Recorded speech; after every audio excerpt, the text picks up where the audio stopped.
আসসালামু আলাইকুম। আজকে আমাদের ক্লাসের টপিক হচ্ছে ছত্রাক।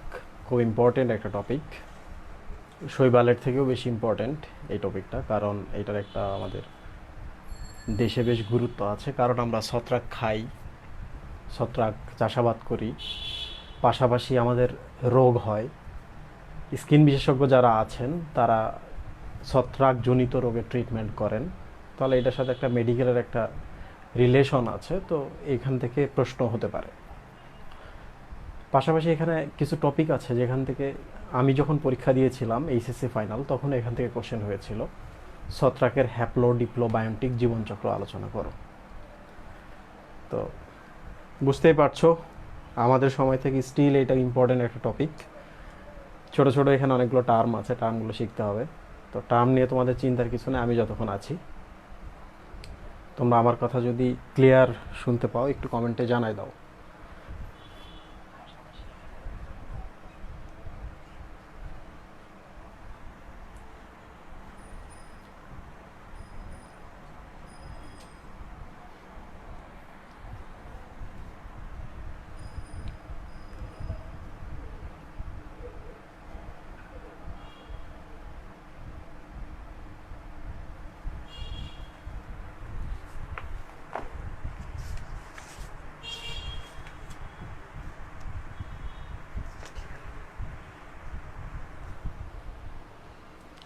এটা কি আমার কথা শুনতে পাচ্ছ?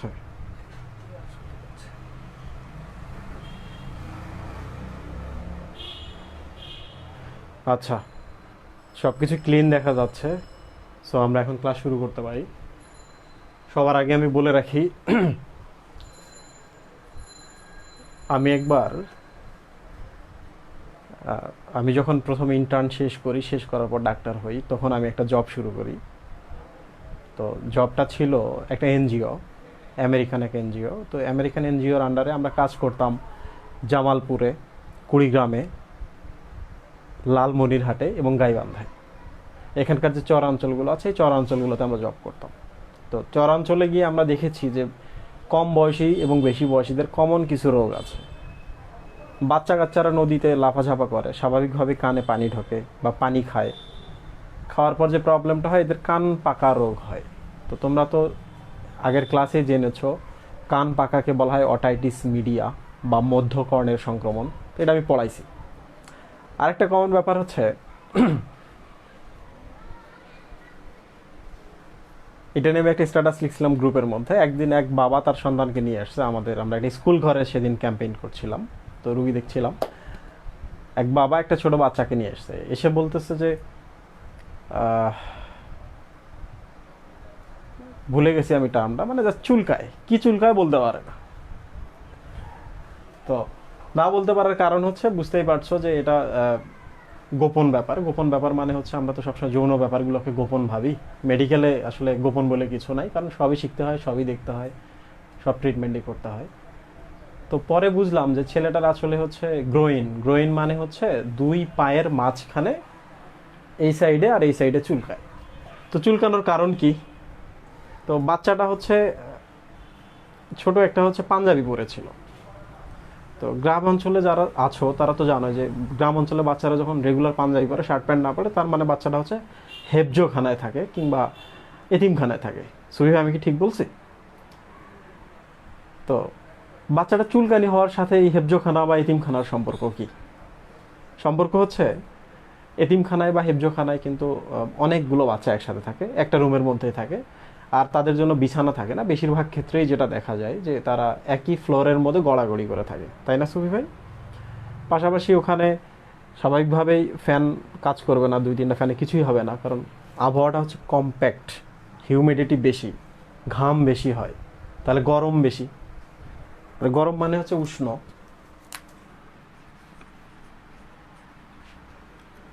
উষ্ণ হলে ঘাম হবে, ঘাম মানে হচ্ছে পানি।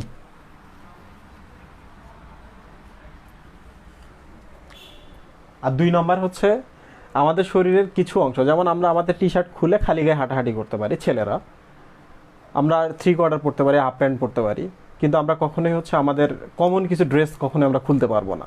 তার মানে ওটা হচ্ছে আবদ্ধ জায়গা, বদ্ধ জায়গা, বদ্ধ বা আবদ্ধ জায়গা। তো এইরকম যদি কখনো কন্ডিশন হয়, উষ্ণ জায়গা যেখানে পানি আছে, পাশাপাশি আবদ্ধ জায়গা, আবদ্ধ জায়গা মানে এখানে সূর্যের আলো যায় না, এটা হচ্ছে সূর্য আলোটা যেতে পারে না, বুঝতেই পারছো? এইরকম জায়গায় সব থেকে বেশি জন্মায় ছত্রাক। তাহলে বাচ্চার হচ্ছে দু পায়ের মাঝখানে ছত্রাকের সংক্রমণ হয়েছে, ছত্রাকের সংক্রমণ হলে চুলকাবে। তো বুঝতেই পারছো, তাহলে ট্রিটমেন্ট কি দিবা? তোমাকে চিন্তা ভাবনা করতে হবে। চিন্তা ভাবনা করে তুমি এই তিনটা দেখলা, দেখার পর দেখতে পাইলা যে তার ছত্রাকের আক্রমণ হয়েছে, তাহলে ছত্রাক মারার জন্য অ্যান্টি ফাঙ্গাল ক্রিম যদি দেওয়া হয় ভালো হয়ে যাবে।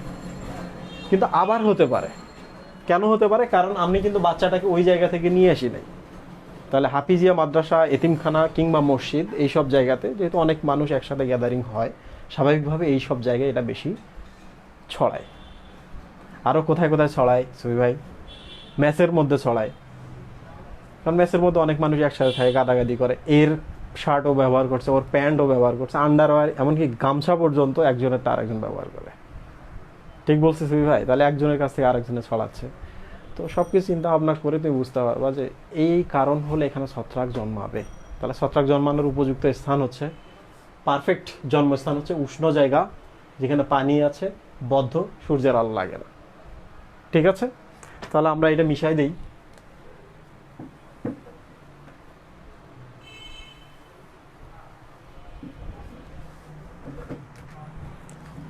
সুফি ভাই, কিছুক্ষণ আগে কিন্তু আমি একটা কথা বলেছি, সূর্যের আলো লাগে। সূর্যের আলো যদি না লাগে তাহলে তারপরে জন্মাবে, তাহলে সূর্যের আলো তো লাগে না। সূর্যের আলো যদি না লাগে তাহলে সালোক সংশ্লেষণ করবে? করবে না। সালোক সংশ্লেষণ যদি করতে চায় তাহলে তার কি লাগবে? ক্লোরোফিল লাগবে। তাহলে ক্লোরোফিলটাও থাকবে না, রাইট? তাহলে ছত্রাকের কি ক্লোরোফিল থাকবে? ছত্রাকের আমি বৈশিষ্ট্যটা দেখাচ্ছি, ক্লোরোফিল নাই। তাহলে আমরা যদি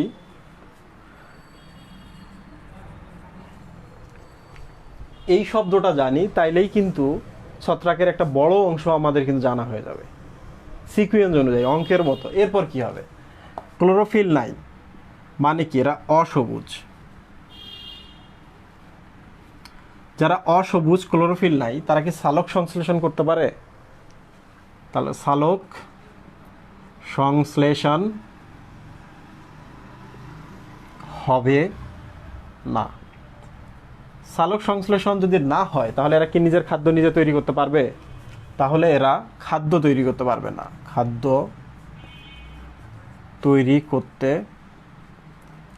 পারে না। তাহলে এরপরের লাইনটা কি হবে? কেউ যদি নিজের খাদ্য তৈরি না করতে পারে তাহলে তাকে কি করতে হবে? অন্যের উপর নির্ভর করতে হবে। আমরা কিন্তু সবুজ না, আমরা কিন্তু সালোক সংশ্লেষণ করতে পারি না, তাহলে আমরা অন্যের উপর নির্ভর করি। যেমন ঘাস, লতাপাতা, ঘাস মানে আমি শাকসবজিটা বুঝিয়েছি। তাহলে অন্যের উপর নির্ভর করে আমরা ভোজ বা খানা খাই, পরের উপর নির্ভর করে, তাহলে আমরা হই পরভোজী। তাহলে এরপর লাইনটা উপরে লেখার আর কোনো উপায় নাই, আমি এখানে লিখি স্বভাব পরভোজী। অন্যের উপর নির্ভর যারা করছে তারা পরভোজী। যদি কখনো এমন হয় যে ছত্রাকের তো হাত পা নাই, তাহলে নির্ভর করে আছে, তাহলে তোমার গা কামড়ে ধরে আছে, তাহলে এখান থেকে খাচ্ছে। যদি এখান থেকে খায় তাহলে সে কিন্তু তোমার ক্ষতি করতেছে ওই চামড়াটার, তাই না? তাহলে ক্ষতি যদি করে তাহলে সে পরজীবী না মিথজীবী? সফি ভাই, পরের উপর নির্ভর করে জীবন ধারণ করছে, ক্ষতিও করছে, তাহলে সে কিন্তু পরজীবী। দেখো স্বভাব কিন্তু আমরা দুটো পেলাম। আমি একটু অন্য কালি দিয়ে লিখি এটা।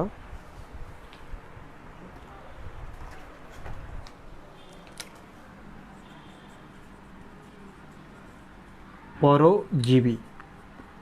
আরেকটা ব্যাপার হলো, মাঝে মাঝে কিন্তু ছত্রাক কিছু কিছু উদ্ভিদের গায়ে হয়। যেমন তোমরা যদি কখনো পুরান আম গাছ দেখো, পুরান বট গাছ দেখো, দেখবে গোড়ার কাছে সাদা হয়ে আছে, তাই না? আবার হচ্ছে তোমরা লাইকেনের কথা তোমরা তো এখনো পড়ো নাই, এটা যারা নতুন তারা তো জানো না। লাইকেনের ক্ষেত্রে দেখা যায় যে ছত্রাক আর শৈবাল একসাথে থাকে, শৈবাল খাবার তৈরি করে এরে দেয়, আবার শৈবালের খাবার তৈরির জন্য যে ইনগ্রিডিয়েন্টগুলো লাগে, বাজারগুলো খরচ করতে হয়, সেগুলো কিন্তু ছত্রাক এনে দিয়ে দেয়। তাহলে একজন আরেকজনের উপকার করছে, তাই না? এ দিচ্ছে, এও খাবার দিচ্ছে, তাহলে এটা হচ্ছে মিতা বা বন্ধুত্বপূর্ণ সম্পর্ক। একজন আরেকজনের সাথে থাকে, দুটো একসাথে থাকে, একজন আরেকজনের উপকার করে, কেউ কাউরে ক্ষতি করে না, তাহলে এটাকে হলে মিতা। মিতা থেকে হচ্ছে মিথজীবী। দেখো আমরা কিন্তু তিনটা ব্যাপার পেলাম, একটা হচ্ছে পরভোজী, পরজীবী, মিথজীবী। তোমাদের মাথায় আসতেই পারে এই টার্মগুলোর মানে কি। আমি তো বললাম মিথজীবী শব্দটা যখন দেখবা তখন এখানে দেখবা মিথ মানে হচ্ছে মিতা, মিতা মানে হচ্ছে বন্ধুত্বপূর্ণ সম্পর্ক। তাহলে দুইজন একসাথে থাকবে, একজন আরেকজনের উপকার করবে, কেউ কাউরে ক্ষতি করবে না, এভাবেই জীবন ধারণ করবে, এটা হচ্ছে মিথজীবী। পরজীবী মানে হচ্ছে খাদ্যের জন্য আরেকজনের উপর নির্ভর করে এবং তার ক্ষতি করে। যেমন ওই যে বললাম শুরুতে যে গল্পটা বলেছি, যে বাচ্চাটার দু পায়ের মাঝখানে ওখানে চুলকাচ্ছে, মানে ওখানে ছত্রাক হয়েছে, তাহলে চুলকাচ্ছে, ব্যথা দিচ্ছে, তার মানে বাচ্চাটার ক্ষতি করছে, ঠিক কিনা? বাট ছত্রাকটা তো নিজে খাবার খেয়ে বেঁচে আছে ওখানে, ঠিক কিনা? তাহলে এক মানুষটা ছত্রাকটা একসাথে আছে, মানুষটার ক্ষতি হচ্ছে কিন্তু ছত্রাকটা বেঁচে যাচ্ছে। তাহলে এই ধরনের জীবনযাপনগুলোকে, ভোজন বা খানাপিনাগুলোকে বলা হয় পরজীবী। এখন বলেন তো সুবি ভাই, পরজীবী আর মিথজীবী কোনটা ক্ষতি কোনটা ভালো? এটা ক্ষতি, এটা ভালো, তাই না? তবে একটা জিনিস মনে রাখবা, এখানে দুজন দুজনেরই উপকার করে, এইটাতে একজন উপকৃত হয় আর একজন ক্ষতিগ্রস্ত হয়, শেষ। তোমরা কি আমার কথা বুঝতে পারতেছো? এবার কমেন্টের মধ্যে লেখো তো পরভোজী মানে কি, খুব দ্রুত কমেন্টের মধ্যে লেখো পরভোজী মানে কি।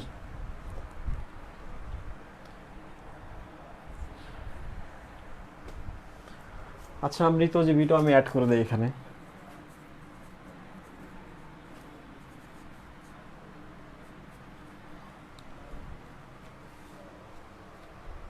আরো একটা টার্ম যুক্ত করে দিলাম, মৃতজীবী।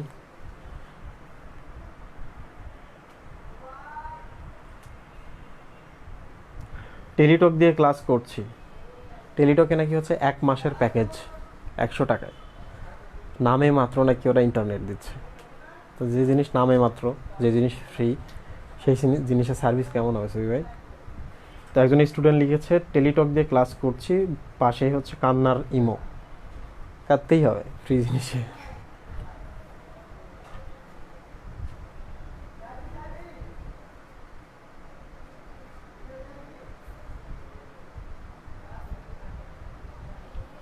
হাল্ক তো সবুজ, হাল্ক সুপারম্যান এই টাইপের একজন আছেন হাল্ক, হাল্ক সবুজ, তারপরে কত খায়। এখন ঘটনা হচ্ছে কোনোভাবে যদি আমরা জেনেটিক ইঞ্জিনিয়ারিং করে সুফি ভাই আমাদের কোষগুলোর মধ্যে ক্লোরোফিল বসায় দিতে পারি, তাহলে লাভটা কি হবে? কি লাভ হবে সুফি ভাই? হাতে ক্লোরোফিল আছে, তাহলে সূর্যের আলো আছে আকাশে, তাহলে আমরা এখন কি করবো? আমাদের শুধু আর পানি লাগবে, বায়ুমণ্ডলে তো কার্বন ডাইঅক্সাইড আছে। তাহলে এখন আমরা পানির জন্য কি করব? নদী আছে, খালবিল আছে, ওখানে গিয়ে হাঁটু পর্যন্ত দাঁড়ায় থাকবো। মাথার উপরে সূর্য, বায়ুমণ্ডলে কার্বন ডাইঅক্সাইড, পায়ের নিচে পানি। পানি নেওয়ার জন্য আমাদের পায়ে ফুটা ফুটা থাকবে কিংবা শিকড় থাকবে, ওইটাতে পানি উঠবে। তাহলে আমরা শরীরের ভেতরে সালোক সংশ্লেষণ ঘটিয়ে খাদ্য উৎপন্ন করতে পারবো। তো এটার একটা প্রবলেম আছে যে হঠাৎ করে 3 দিন 4 দিন টানা বৃষ্টিপাত হয়, 3 দিন 4 দিন হঠাৎ করে মেঘ থাকে, তাহলে তখন আমরা কি হবো? সব পৃথিবীর মানুষ দুর্বল হয়ে এরকম করে ঘুরে বেড়াইতেছে জম্বিদের মতো। সূর্য নাই, সালোক সংশ্লেষণ নাই, খাবেন কি? আসামের লোকগুলো কিংবা কেরালার লোকগুলো যারা পানি পায় না, তখন তারা মারা যাবে পানির অভাবে, তাই না সুবি ভাই? দেখো এরকম কিন্তু জীব আছে, যেমন সায়ানো ব্যাকটেরিয়া, নীলাভ, সবুজ, শৈবাল। এটা একটা ব্যাকটেরিয়া, একই সাথে শৈবাল। তার মানে ও অ্যানিমেল, পাশাপাশি ওর ভেতরে কিন্তু ক্লোরোফিল আছে। তাহলে ওকে আর কাউরেই লাগে না, ও একা একাই বেঁচে থাকতে পারে। মৃত প্রাণীদের দেহ থেকে খাবার নিলে মৃতজীবী। Depends on others only food, depends on dead body for food.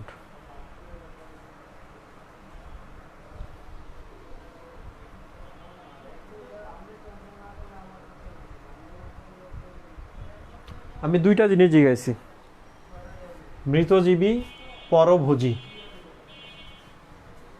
সুফি ভাই, পরভোজী মানে কি? এটা একটা অ্যানিমেল, এই অ্যানিমেলটা খাবে, এ খাবে, তাহলে সে এখানে যাবে, হাত বাড়াইলো, হাত বাড়ানোর পর যেটা করতে হবে, এর শরীরের যে খাবারগুলো আছে, এই জিনিসের মধ্যে যে খাবারগুলো আছে, ওটা টেনে নেবে। কিভাবে নেবে সেটা ভিন্ন ব্যাপার, আমরা পরে কিন্তু পড়াবো। এই যে এখানে আমি লিখে রাখছি খাদ্য গ্রহণ, কি খায়, কিভাবে খায়, তাহলে এটা আমরা পড়াবো। মৃতজীবী কি? মৃত মানে হচ্ছে মৃত জিনিসের উপর বা ডেড বডির উপর নির্ভর করে। মৃত জিনিস, মৃত জিনিস মানে কি? কাঠ না, কাঠ, হ্যাঁ কাঠ। কাঠ বা পৃথিবীতে যা কিছু আছে সেগুলো মোটামুটি সবাই হচ্ছে জৈব পদার্থ, অর্গানিক, জৈব পদার্থ। তাহলে মৃত কোনো একটা জিনিস পচে যাচ্ছে, মরে যাচ্ছে, ওই জিনিসের শরীরের যে পাচিত গলিত অংশগুলো সে টেনে নিচ্ছে, খেয়ে ফেলতেছে, এটা হচ্ছে মৃত জীবী, ডেড বডির উপর নির্ভর করছে। গাছ মরে গেলে গাছের উপর ছত্রাক জন্মায়, প্রাণী মরে গেলে প্রাণীর স্কিনের উপর ছত্রাক জন্মায়। আশা করি বুঝতে পেরেছো। না বুঝতে পারলে একদম টেনশনের কিছু নেই, আমরা বারবার পাবো। ক্লাস কি ক্লিয়ার আছে তোমাদের কাছে?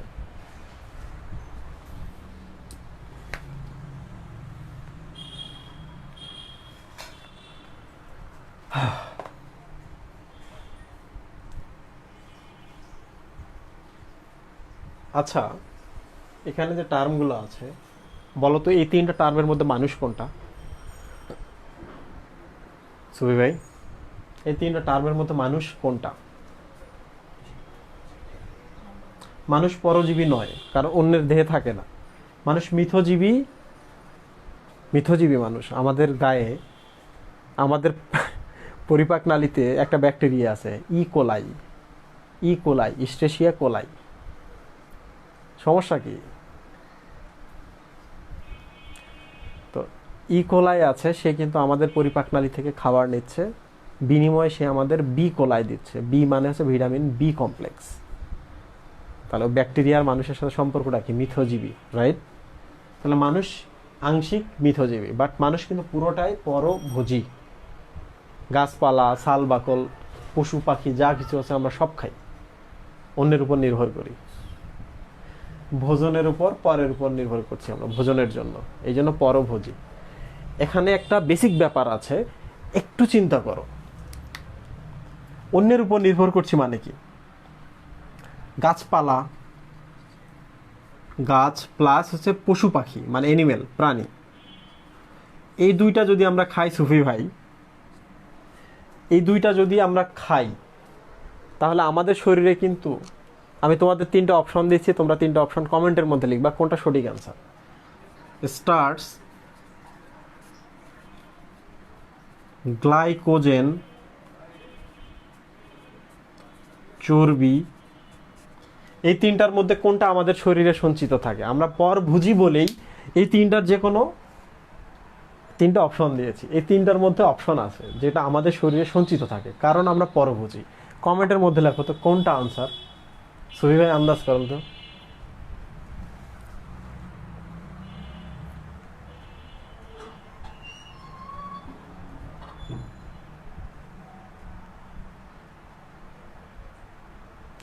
আরিফুজ্জামান রাসেল বলেছে গ্লাইকোজেন, স্নেহা দাস বলেছে starch, Fariyanur glycogen, Saad Hasan glycogen, glycogen, starch, Nishat Tasnim, Mohammad Rahat glycogen, সাইরুসাইকি গ্লাইকোজেন। ওকে, আমি আনসার করি। স্টার্স কিন্তু হচ্ছে আমরা সরাসরি খাই, ভাত খাচ্ছি, রুটি খাচ্ছি, গম আটা যা খাচ্ছি সবগুলো হচ্ছে স্টার্স। আমরা খাচ্ছি স্টার্স, তাহলে ওই অনুপাতে কিন্তু ওইটা কিন্তু আমরা সঞ্চিত রাখি না, তাহলে স্টার্স বাদ। খাবো স্টার্স, কিন্তু স্টার্স আমরা সঞ্চিত রাখি না, আমরা গ্লাইকোজেন সঞ্চিত রাখি।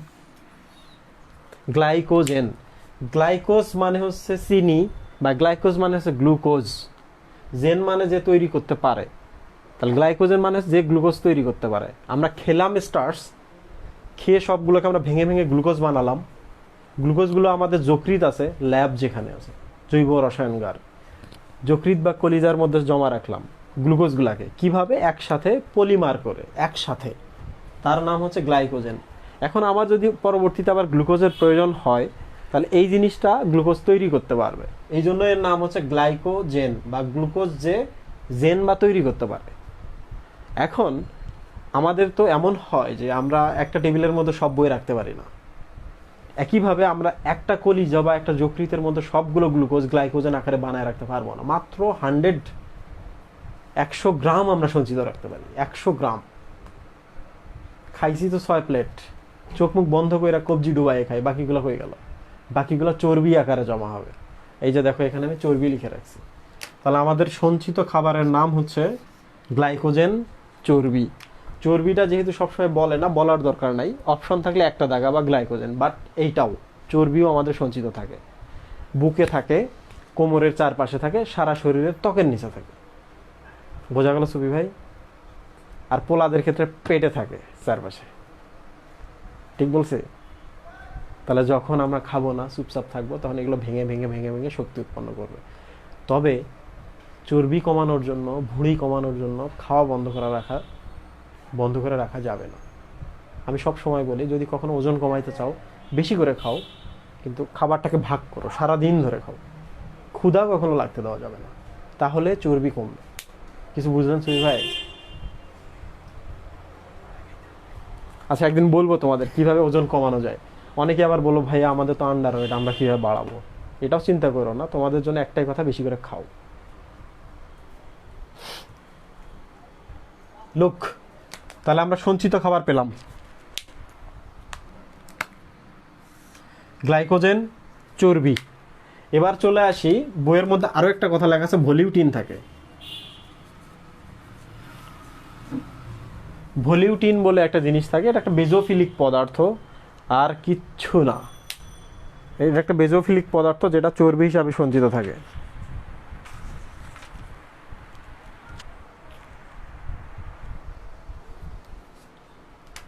ভলিউটিনের প্রধান উপাদান হচ্ছে ফসফরাস।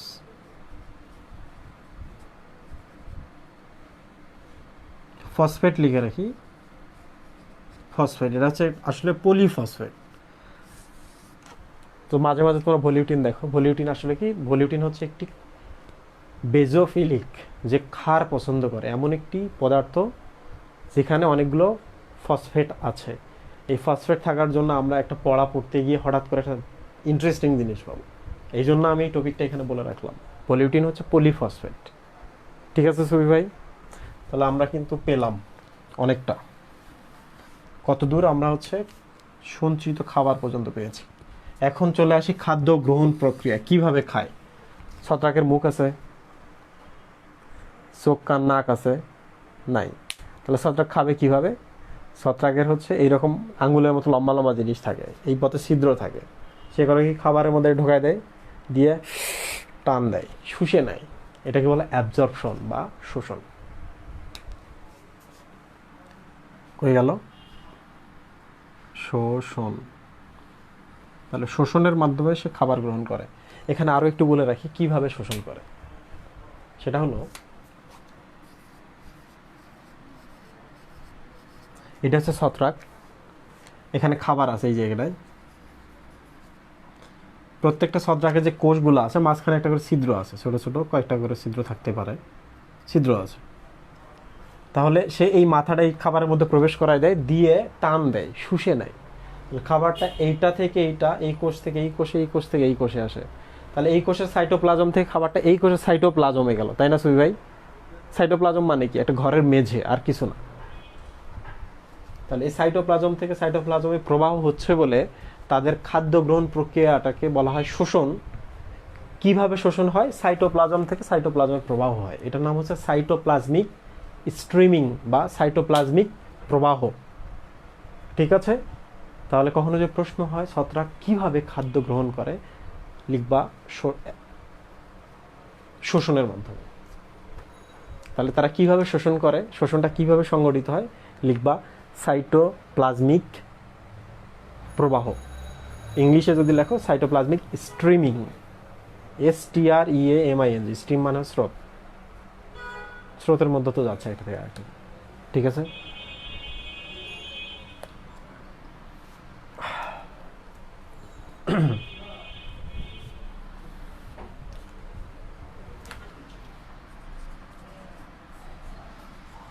ছত্রাক,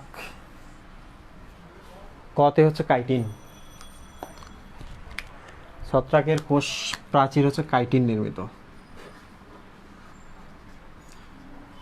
আমি একটা জিনিস বলে রাখি তোমাদের, এই প্রশ্নটা আসে, কাইটিনের ব্যাপারে কিছু জিনিস বলে রাখি। ছত্রাকের নাম দেখে বোঝা যায় যে একবার বাইরের দিকে যা থাকে সেটাই তো দেয়াল, প্রাচীর, কোষ প্রাচীর। তাহলে ছত্রাকের শেষ হয় ক দ্বারা, কতে হচ্ছে কাইটিন, কাইটিন দ্বারা কোষ প্রাচীর তৈরি। ইন্টারেস্টিং ব্যাপার হচ্ছে কি, কাইটিন, কিউটিন, কিউটিকল, তোমরা এই কয়েকটা জিনিস একসাথে পাবা। তো আমি বলে রাখি, কা মানে হচ্ছে কার্বোহাইড্রেট,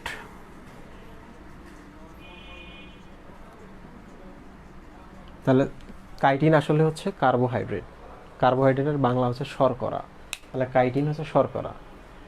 দেখো কিউটিন আর কিউটিকলের সাথে বানানের মিল আছে, তাই না সুই ভাই? দুইটাই কিউটিন,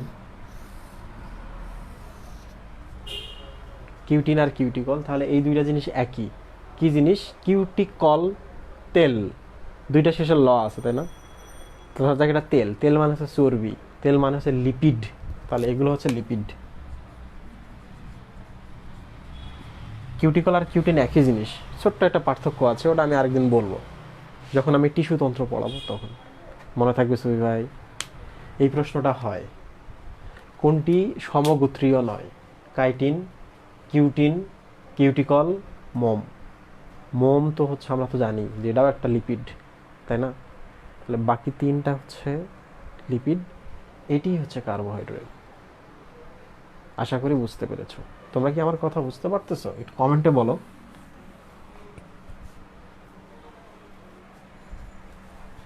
ভাই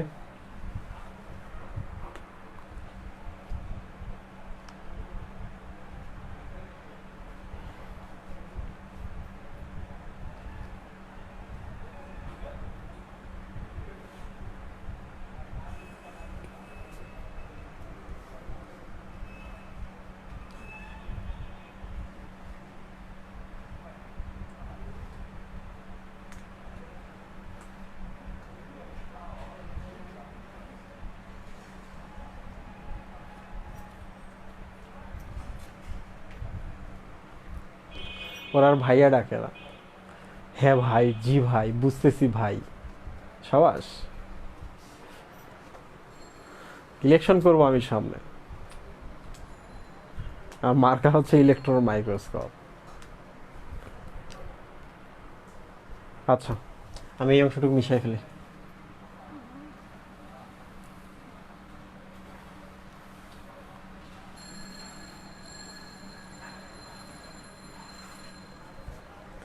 এবার চলে আসি আমরা ভাস্কুলার টিস্যু। ভাস্কুলার মানে হচ্ছে সংবহন টিস্যু বা পরিবহন টিস্যু। ঠিক আছে, টিস্যু মানে কি? অনেকগুলো কোষ যারা একই ধরনের কাজ করে। কি কাজ করে? যারা পরিবহন করে, খাদ্য পরিবহন। হতে পারে পানি, হতে পারে হচ্ছে খাদ্য, দুটোর একটা।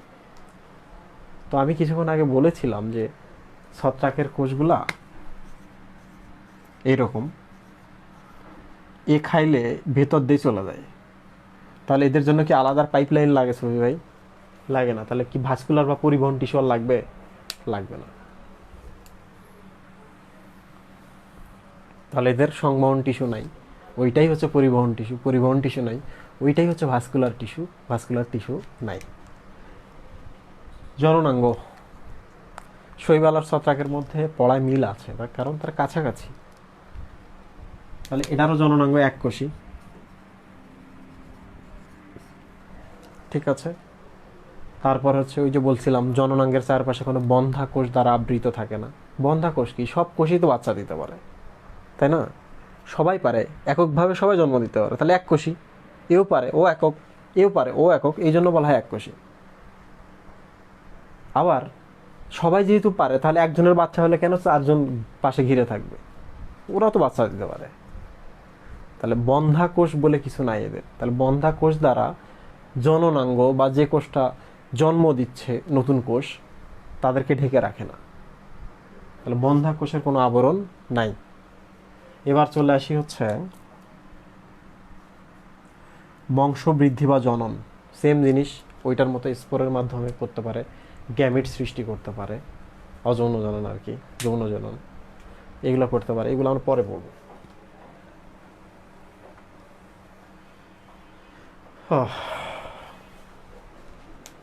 থ্যালোফাইট।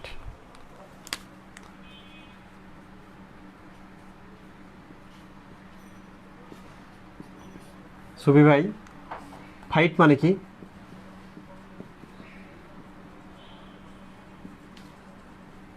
গ্রিন প্লান্ট,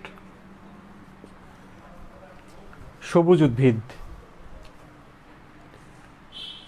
থ্যালো মানে হচ্ছে থ্যালাস, থ্যালাস মানে হচ্ছে বডি বা দেহ। এইটার আরেকটা অর্থ আছে, আমি টিফিনের মধ্যে লিখে দিয়েছিলাম, সেটা হচ্ছে গ্রিন শুট। গ্রিন বা সবুজ শুট। শুট মানে হচ্ছে অঙ্কুর।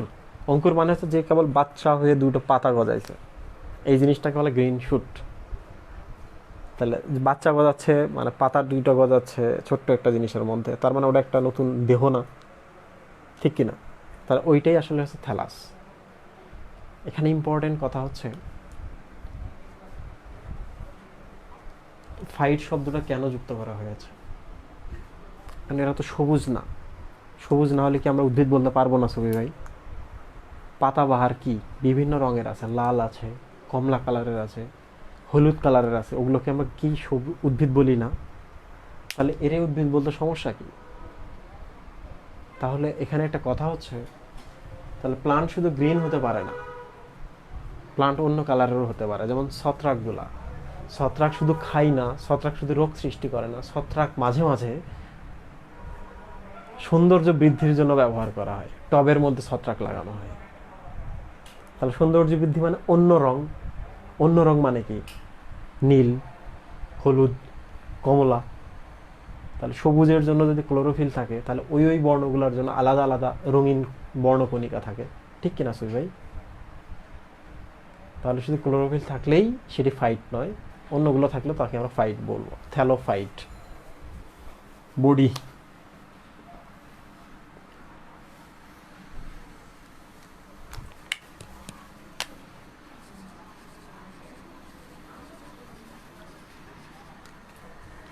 লুক, এই কোষটা আমি কেটে দিলাম, এই কোষটা কি খাবার নিতে পারবে না সুই ভাই?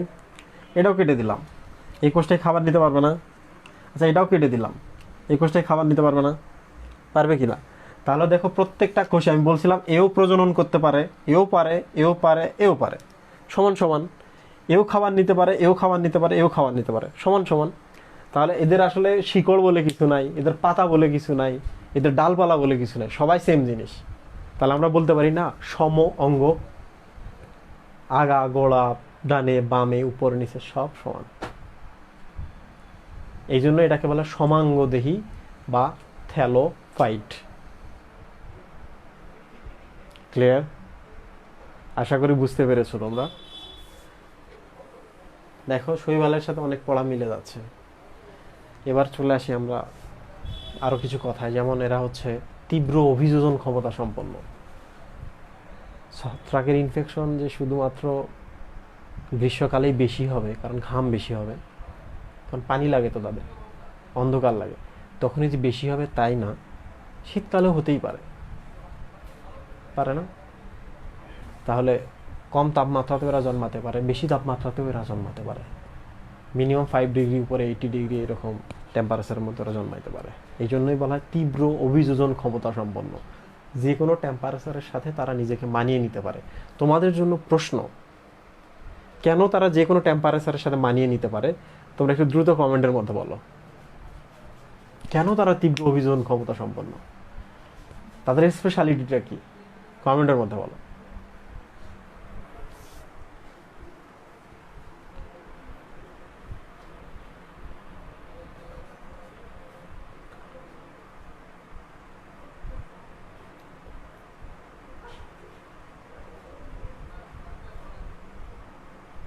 জুবাইয়ের প্রশ্ন করেছো ভলিউটিন কি? ছত্রাকের বৈশিষ্ট্য দেওয়া আছে। ভলিউটিন নিয়ে আমি বলেছি, তুমি মিস করছো এই অংশটুকু।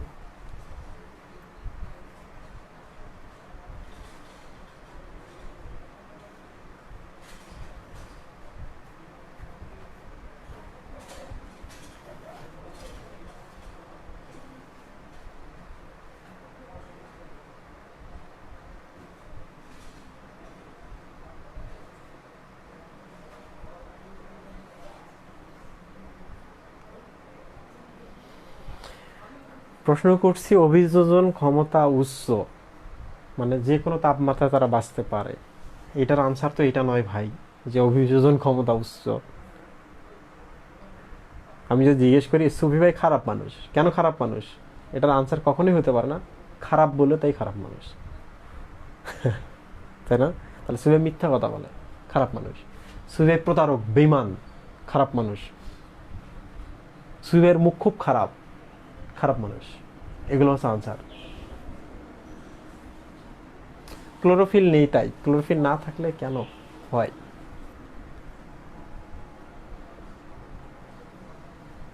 সানলাইট লাগে না, নব।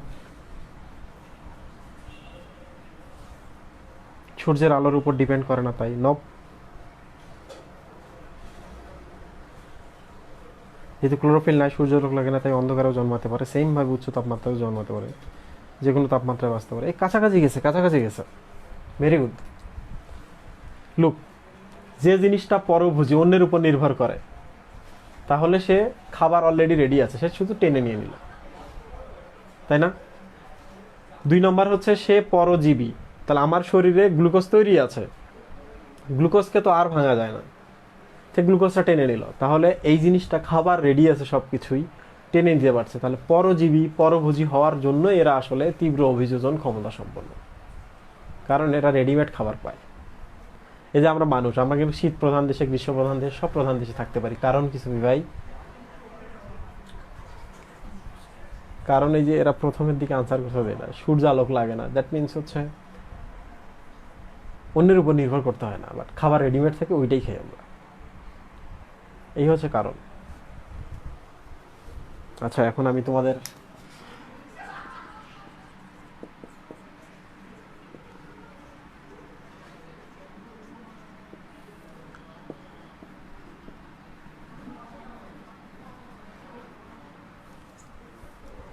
বানান কি ঠিক আছে?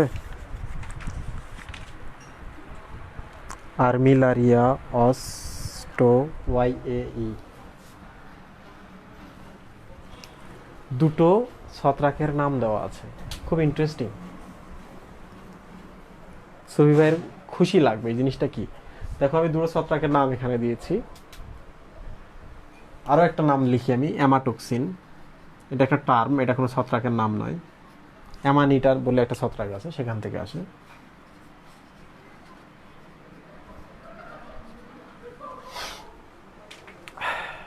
সুই ভাই, তোমাদের বইতে দুইটা ছত্রাকের নাম দেওয়া আছে।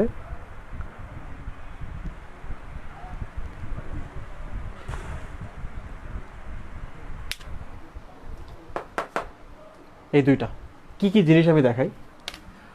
আর্মিলারিয়া মানে হচ্ছে গাছের গুড়ি।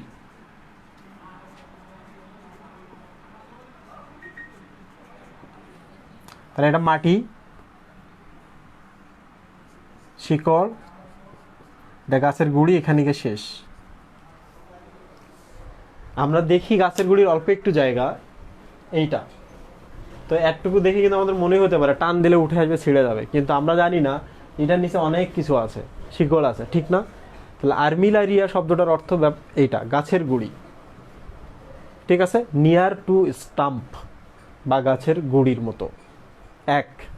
তাহলে এইটাও ওইটাই আনসার, এইটারও ওইটা আনসার, গাছের গুড়ি। এবার চলে আসি এইটার এইটা দেখতে। অস্ট্রয়া শব্দের অর্থ হচ্ছে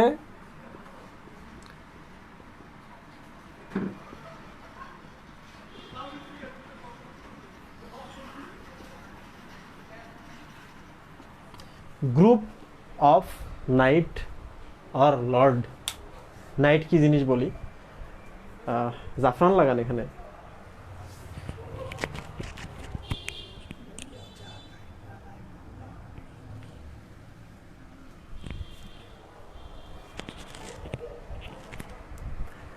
আচ্ছা, তোমরা তো অনেকেই মুভি দেখো, ইংলিশ মুভি দেখো। ইংলিশ মুভিতে একটা জিনিস দেখা যায়, সেটা হলো মাঝে মাঝে এক রাজা বলে 10 জন 15 জনকে পাঠিয়ে দেয়, খুব সম্মানী মানুষেরা। রাজা তাদেরকে স্পেশাল কিছু সুবিধা দেয়, রাজা তাদেরকে সম্মান দেয়, এদেরকে হলো নাইট। তো এরা হচ্ছে অন্য রাজ্যে যায়, রাজ্যে গিয়ে হচ্ছে প্রবলেম সলভ করে, কিংবা কোথাও খুন করতে হবে, কিংবা কোথাও কিছু একটা করতে হবে, স্পেশাল কাজগুলো এরা করে, এদেরকে বলা নাইট। এরা হচ্ছে ফাইটার। কিংবা ধরো যাক লর্ড, তো এদের একটা গ্রুপ আছে, গ্রুপ থাকলে এরা কাজ করতে পারে, গ্রুপ থাকলে এরা বড় কাজ করতে পারে, গ্রুপে থাকলে এরা প্রাধান্য পায়। অস্ট্রয়া শব্দের অর্থই হচ্ছে group of night or Lord. তো বুঝতেই পারছো, তাহলে এই গাছের গুড়ির মতো দেখতে এই ছত্রাকটা গ্রুপ আকারে থাকে। কিভাবে? লুক, এটা হচ্ছে মাটি, উপর থেকে তুমি একটুকু দেখতে পাবা, বাট নিচের দিকে এরা পরস্পরের সাথে যুক্ত, পরস্পরের সাথে যুক্ত। তাহলে আমরা কি বলতে পারি না এটা আসলে একটাই ছত্রাক? বলতে পারি কিনা? একটাই গাছ বলতে পারি না? বাইরে থেকে কিন্তু তুমি বুঝতে পারতেছ না, এখানে একটা, এখানে একটা, এখানে একটা, এখানে একটা, এখানে একটা, বাট নিচের দিকে দেখো দলা পাকায় সবাই সবার সাথে যুক্ত হয়ে আছে।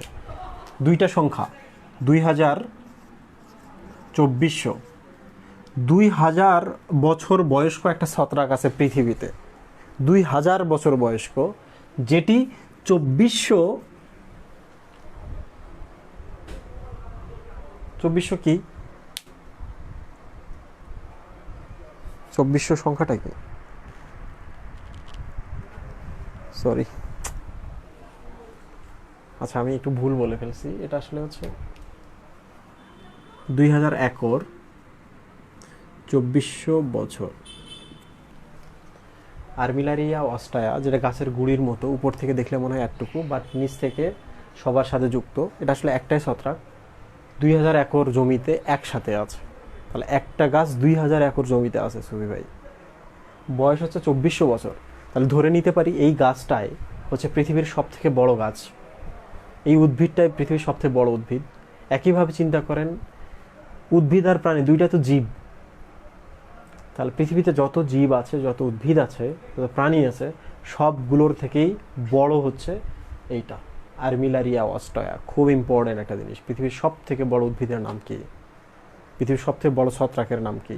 পৃথিবীর সব থেকে বড় প্রাণের নাম কি? আর্মিলারিয়া অস্ট্রয়া। উপর থেকে গাছের গুড়ির মতো। যখন শরৎকাল হয়, শরৎকালে এগুলো ফুলের মতো ফুটে ওঠে। এখন তুমি এক কাজ করো, ছত্রাক তো একটু তেল তেলে ভাব, কারণ বললামই তো কিছুক্ষণ আগে এদের মধ্যে গ্লাইকোজেন থাকে, আর কি থাকে? চর্বি থাকে। তাহলে আমি যে মাটিটা একটু সরাই ছবি ভাই, এই যে জিনিসগুলো আছে, এগুলো তেল তেলে ভাব হবে না? তেল তেলে মানে কি? তেল আর সরিষার তেলের কথা বলো, সরিষার তেল আর মধুর সাথে একটা চেহারার মিল আছে না? একই রকম না দেখতে? তাহলে আমরা বলতে পারি না যে এইটা আসলে মধুর মতো দেখতে, ঠিক কিনা? তো এই জন্য এটাকে বলা হয় মধু ছত্রাক বা হানি মাশরুম। আর্মিলারিয়া অস্ট্রায়ার নাম হচ্ছে হানি মাশরুম।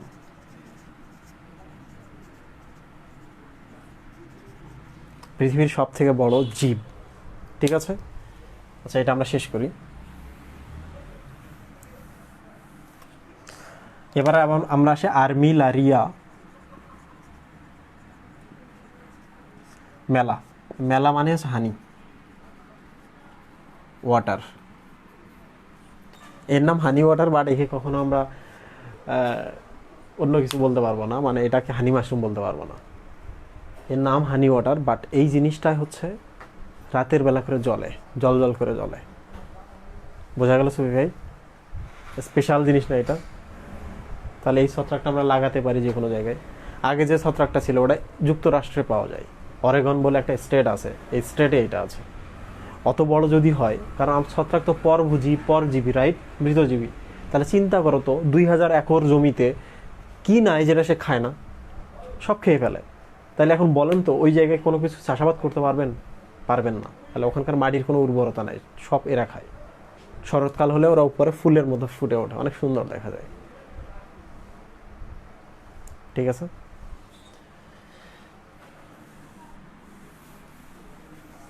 আচ্ছা, অ্যামানিটা বলে একটা ছত্রাক আছে, তার কাজ হচ্ছে অ্যামাটোক্সিন উৎপন্ন করা। টক্সিন মানে হচ্ছে বিষ, তার এটা হচ্ছে বিষাক্ত পদার্থ। অ্যামাটোক্সিন শব্দের অর্থ কি? অ্যামা শব্দের অর্থ হচ্ছে 20টা রাসায়নিক পদার্থ একসাথে যুক্ত হয়ে থাকে, এটা গ্রুপ। এই জিনিসটা আসলে বিষ। তাহলে অ্যামাটোক্সিন মানে কি? অ্যামাটোক্সিন মানে হচ্ছে 20টা বিষাক্ত রাসায়নিক পদার্থ একসাথে থাকে, এটা গ্রুপ, এটা হচ্ছে বিষ। জানার দরকার নাই, শুধু শব্দটা জেনে রাখো। অ্যামানিটা অ্যামাটোক্সিন উৎপন্ন করে, যেটি বিষাক্ত ছত্রাক। তাহলে সব ছত্রাক কি আমরা খেতে পারবো? এখানে আরেকটা ব্যাপার আছে। রাস্তাঘাটে যারা ছত্রাক খাও, মাশরুম খাও, চপ খাও, মাশরুমের চপ, তো যারা এই ছত্রাকগুলো কিনে নিয়ে আসে, তারা যদি প্রত্যেকদিন ভাবে যে আমরা তো কিনে নিয়ে আসতেছি, এটা তো আমাদের বাড়ির পাশে পাওয়া যায়, একদিন নিয়ে এসি, ওইটা এনে খাওয়াই দিই, এটা হচ্ছে অ্যামানিটা হয়, সুবি ভাই কী হবে?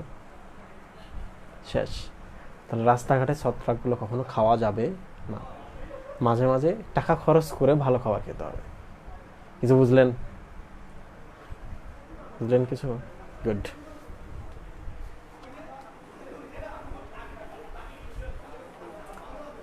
আচ্ছা, তোমরা কি এই পর্যন্ত বুঝতে পারছো?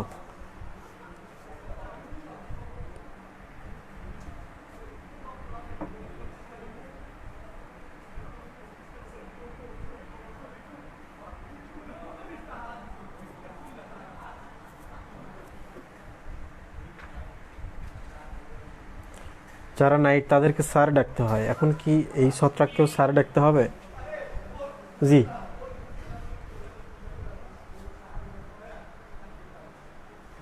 ভাই, ছত্রাকের 5টা ফাইল আমি একটু আলোচনা করবেন? যতটুকু লাগবে কোর্সের জন্য আমি ততটুকুই করবো, অতিরিক্ত করতে ভাল লাগে না, কারণ কোর্স স্লো হয়ে যায়।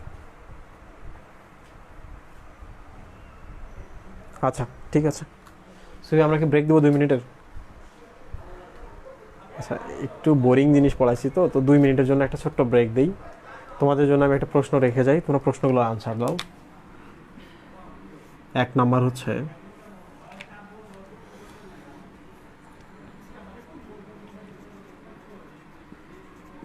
কোষ প্রাচীর কি দ্বারা তৈরি? 2, খাদ্য গ্রহণ কোন প্রক্রিয়ায় করে?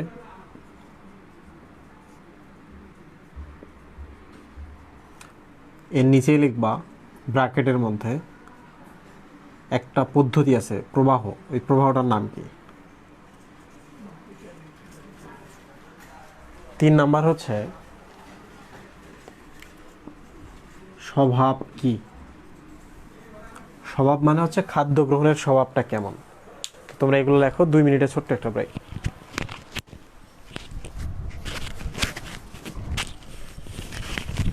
পানি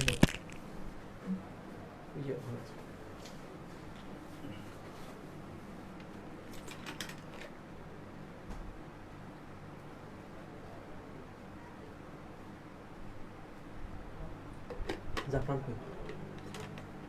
জাফরান কই?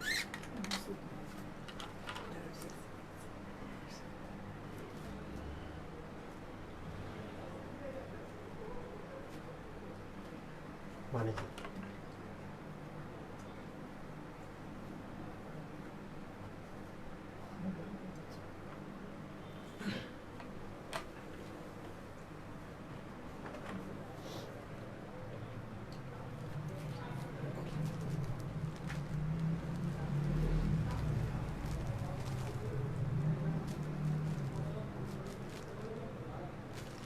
দেয় নাই? পিন আপ করে দিচ্ছে। আমি ভাবছি এরকম করে ঘুরাই দিচ্ছে।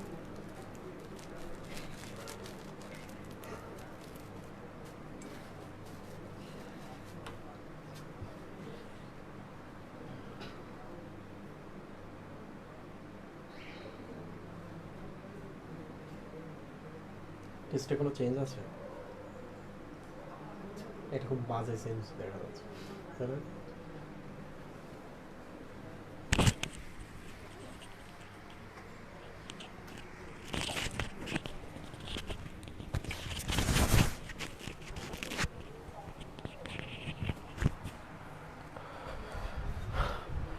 ব্রেকের পর আমরা আবার ফিরে আসছি। এবার আমরা খুব গুরুত্বপূর্ণ কিছু টার্ম নিয়ে কথা বলবো।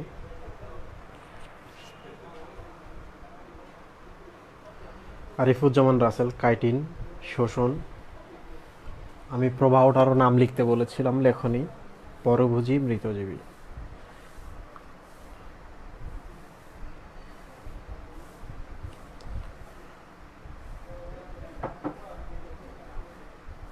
তুর্য, প্রাচ্য আহমেদ, এক্স্যাক্টলি সঠিক জিনিস লিখছ। বৈশালী চাকমা, অমৃতা কুণ্ডু, অমৃতা কুণ্ডু ঠিক লিখছ।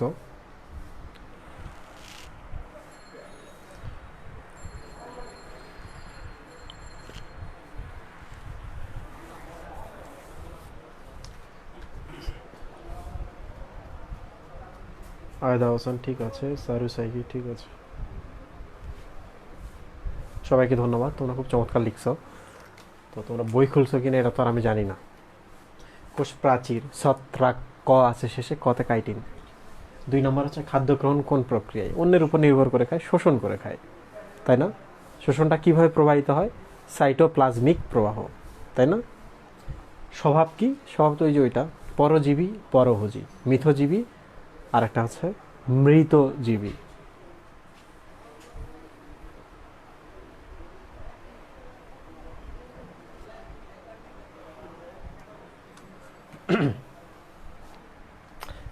আচ্ছা, তোমাদের এই জিনিসগুলো মনে থাকে না অনেকের, তো আমাকে কমেন্টের মধ্যে বলছো, ইনবক্সে বলছো, তাহলে আমি এগুলো একটু সহজভাবে তোমাদের বোঝানোর চেষ্টা করবো। সুফি ভাই, বোঝা যায় কি আমার কথা? হাইফি, হাই ফাইভ মানে কি? এই ভাষা বলে না হাই ফাইভ, তার মানে এই এই জিনিসটা আমরা মনে করবো। হাইফি যখনই মনে করবো তখন আমাদের হাতটার কথা মনে করবো, ঠিক আছে? কারণ আমার হাতটার দিকে তাকাও।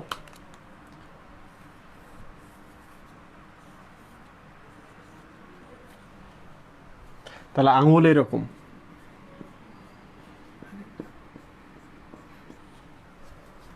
লুক।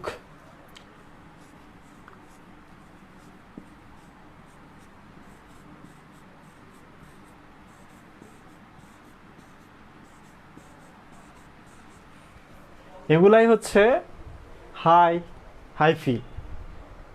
তাহলে হাইফি মানে কি? এই যে এগুলাকে বলা হয় হাইফি, মানে হচ্ছে সুতার মতো, দেখো এগুলো লম্বা, সুতার মতো নলাকার। তাহলে ছত্রাকের শরীরে যে সুতার মতো নলাকার আমরা কোষগুচ্ছ দেখতে পাই, কোষ নলাকার যে কোষগুলো দেখতে পাই, এগুলাকে বলে হাইফি। হাইফা এবং হাইফি আছে, কোনটা এক বচন কোনটা বহু বচন দেখে নিবা। এখানে স্পেশাল কিছু ব্যাপার আছে। হাইফিটা আমরা শেষ করলাম। হাইফির ক্ষেত্রে দেখো, এরা হচ্ছে নলাকার, নলের মতন আছে ভাই। 2 নম্বর হচ্ছে সরু, সরু না এরা, এগুলো তো চোখে দেখতে পাচ্ছি কিন্তু আমরা তো চোখে দেখতে পাই না। 2 নম্বর হচ্ছে স্বচ্ছ, স্বচ্ছ মানের ভেতরে কি হচ্ছে না হচ্ছে এটা কিন্তু মাইক্রোস্কোপের নিচে দেখলে আমরা দেখতে পাই, স্বচ্ছ। তাহলে এই কয়েকটা বৈশিষ্ট্য আছে হাইফির, এটা জানতে হবে। 2 সেপ্টা। সুবি ভাই, সেপ্টা শব্দটা আসলে কি মনে হয়? Separation, right? সেপারেশন মানে কি? প্রতিবন্ধকতা। প্রতিবন্ধক মানে এই যে এই কোষ আর এই কোষের মাঝখানে দেখো সেপ্টা আছে, তাহলে দুইটা কোষের মাঝখানে যে প্রস্থ বরাবর যে প্রাচীরটা, এটা তো হচ্ছে লম্ব বরাবর প্রাচীর, তাই না সুবি ভাই? এই প্রাচীরটা হচ্ছে লম্ব প্রাচীর, অনুলম্ব বা অনুদৈর্ঘ্য প্রাচীর। এটা মাঝখানে যেটা দেখতে পাচ্ছ এটাই হচ্ছে প্রস্থ প্রাচীর। দুটা কোষকে, এইটাকে আর এইটাকে দেখো আলাদা বা সেপারেট করে রাখছে, তাহলে মাঝখানে এইটাকেই বলা হচ্ছে সেপ্টা। ক্লিয়ার? সেপ্টা শেষ। এরপরের কথা হচ্ছে সেপ্টায় কি থাকে? সেপ্টায় মাঝে মাঝে একটু করে ছিদ্র থাকে।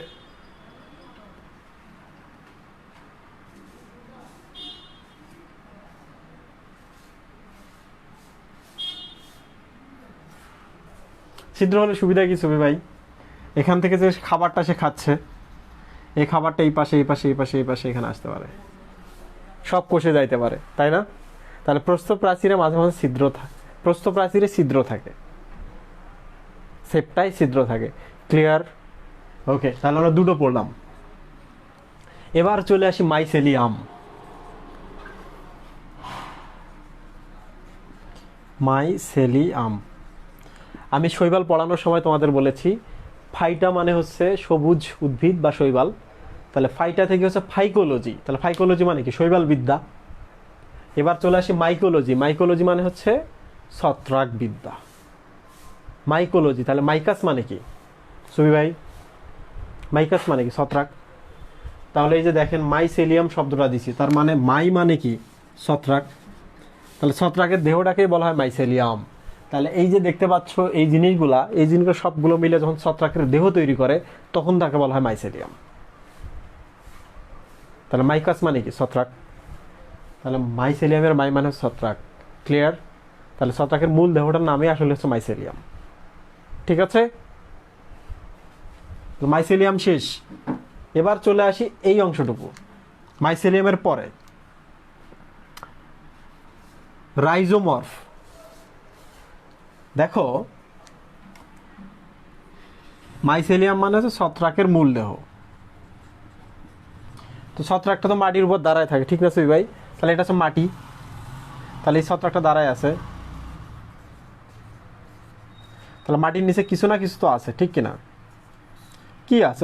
ওই জিনিসগুলাই আছে, যে এগুলাই আছে। তাহলে যে মাটির নিচে যে জিনিসগুলো আছে এটাকে তো আমরা সবসময় বলি যে মূল, এটা ঠিক কিনা? মূল মানে হচ্ছে রাইজোম। তাহলে মূলের মতো যে জিনিসটা তৈরি করছে এটাকে বলা হচ্ছে রাইজোম। তাহলে ছত্রাকের যদি এটা মূলের মতো আকৃতি হয়, মূল না কিন্তু, মূলের মতো আকৃতি, আকৃতি মানে কি? মরফোলজি।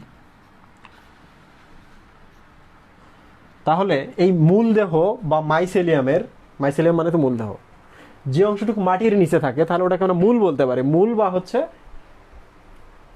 রাইজোম। তাহলে মাইসেলিয়ামের যে অংশটুকু রাইজোমের মতো গঠন করে বা রাইজোমের মতো আকৃতি লাভ করে, রাইজোমের মতো আকৃতি,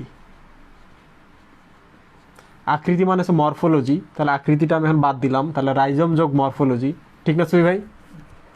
তাহলে জিনিসটাকে যদি আমরা আরো একটু ছোট করি, রাইজোর শেষে মটা কেটে দিলাম, লজিটা কেটে দিলাম, তাহলে পুরোটা মিলে হলো রাইজোমর্ফো বা রাইজোমর্ফ।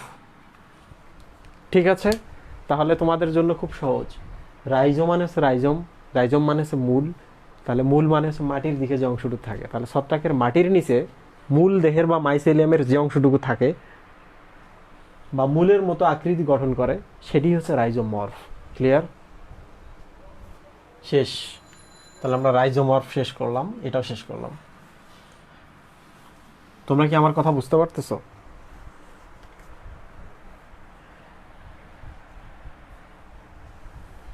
এদের স্যাপটাতে কি জেলাটিন থাকে? না, এদের স্যাপটাতে কোনো জেলাটিন থাকে না।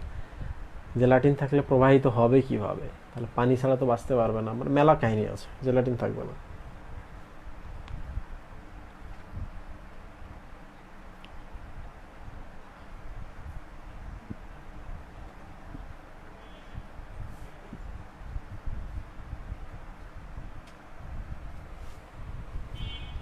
ওকে, ভেরি গুড, ওরা বুঝতে পারছে। তাহলে দেখো আমরা এবার চলে আসি সিনোসাইটিক মাইসেলিয়ামে। আমরা তো জানি পুরো জিনিসটার নাম হচ্ছে মাইসেলিয়াম, মাইসেলিয়াম, রাইট মহিবুল্লাহ। এবার চলে আসি আমরা সিনোসাইটিক মাইসেলিয়াম কি। সিনোসাইটিক মাইসেলিয়াম, আমি এর আগে কিছু শব্দ তোমাদের পড়িয়েছিলাম। সাইটিক মানে হচ্ছে সাইট, সাইট মানে হচ্ছে কোষ। সিন, সিন মানে হচ্ছে টুগেদার। ওই যে বলছিলাম যে শাবনূরের পেছনে যদি দাসীরা কিংবা তার সখীরা একই স্টেপে নাচানাচি করে, তাহলে এই ডান্সটাকে আমরা বলি সিনক্রোনাইজিং ডান্স, মানে হচ্ছে একসাথে ডান্স করা, একই স্টেপে ডান্স করা। তাহলে সিন মানে কিছুই ভাই টুগেদার, একসাথে। তাহলে দেখো সিনোসাইটিক মানে কি, সব কোষ একসাথে। কখন সব কোষ একসাথে হবে? যদি তাদের মাঝখানে সেপ্টাগুলা না থাকে, কিংবা সেপ্টার প্রাচীরগুলো বা ছিদ্রপথগুলো বড় বড় মনে হয়। তাহলে এখন দেখো তো, এ nucleus nucleus nucleus nucleus nucleus nucleus nucleus nucleus, পুরোটা কি একটা কোষ মনে হচ্ছে না? যদি এগুলো না থাকে, সেপ্টাগুলো ছিদ্র বেশি থাকে, পুরোটা একসাথে না সুই ভাই, একটা কোষ না। তাহলে দেখো পুরোটাই হচ্ছে একটা কোষ বা অনেকগুলো অনেকগুলো কোষ একসাথে আছে। কার? মাইসেলিয়ামের। মাইসেলিয়াম কি? ছত্রাকের মূল দেহ। দেখো মূল দেহের সবগুলো কোষ একসাথে বা টুগেদার আছে। এটাকে বলা হচ্ছে সিনোসাইটিক মাইসেলিয়াম। এরপর চলে আসি আমরা সিনোসাইট কি। এটাই তো সিনোসাইট সুই ভাই, এই কোষটাই তো সিনোসাইট, তাই না? এই কোষের মধ্যে দেখো সবগুলো নিউক্লিয়াস একসাথে আছে। তাহলে একটা কোষের মধ্যে যদি অনেকগুলো নিউক্লিয়াস থাকে, একটা কোষ কিন্তু না এখানে, বাট মনে হচ্ছে একটা কোষ, তাই না? একটা কোষের মধ্যে দেখো অনেকগুলো নিউক্লিয়াস, তাহলে এটার নাম হচ্ছে সিনোসাইট। সিন মানে হচ্ছে টুগেদার, সাইট মানে হচ্ছে এক, সাইট মানে হচ্ছে কোষ। তাহলে সব কোষ যখন একসাথে থাকে, কিভাবে? তাদের মাঝখানে দেয়ালগুলো তুলে দেয়, সেপ্টাগুলো। তাহলে সবার নিউক্লিয়াসগুলো একসাথে আসে সুই ভাই। তাহলে অনেকগুলো নিউক্লিয়াস একটা কোষ, পুরোটাই হচ্ছে একটা কোষ। এটার নাম হচ্ছে সিনোসাইট। তাহলে উদ্ভিদের ক্ষেত্রে এটাকে সিনোসাইট বলা হয়, আর প্রাণীদের ক্ষেত্রে এই জিনিসটাকে বলা হয় প্লাজমোডিয়াম। ওই যে প্লাজমোডিয়ামের সাইজন বলে একটা দশা মনে আছে, সাইজ মানে আছে ভাগ করা। তাহলে একটা কোষের মধ্যে নিউক্লিয়াসগুলো অনেকগুলো ভাগ হয়, সেম জিনিস না? দেখেন তো, একটা কোষের মধ্যে অনেকগুলো নিউক্লিয়াস হয়েছে না? তার এইটার নাম আমরা সাইজন বলতে পারি, এটার নাম আমরা সিনোসাইটও বলতে পারি। উদ্ভিদের ক্ষেত্রে সিনোসাইট বলে, ছত্রাক একটি উদ্ভিদ। আশা করি বুঝতে পেরেছেন। সিনোসাইটিক মাইসেলিয়াম, সিনোসাইট শেষ। এবার চলে আসি আমরা মাইকোরাইজাল ছত্রাক।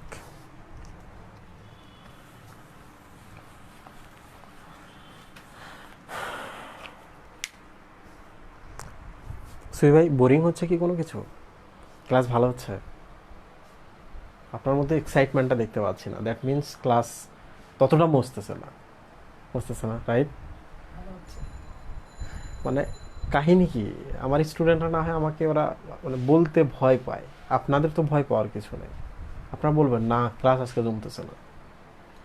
ক্লাস যদি না জমে তাহলে আমি গল্প করবো। তোমরা কি গল্প শুনতে চাও?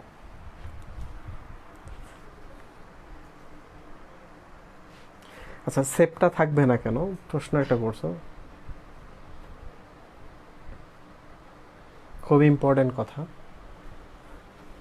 সেটা হলো সাধারণত সিনোসাইটের ক্ষেত্রে একটা কোষের মধ্যে একটা নিউক্লিয়াস, এক সময় একটা নিউক্লিয়াস থাকে সবই ভাই।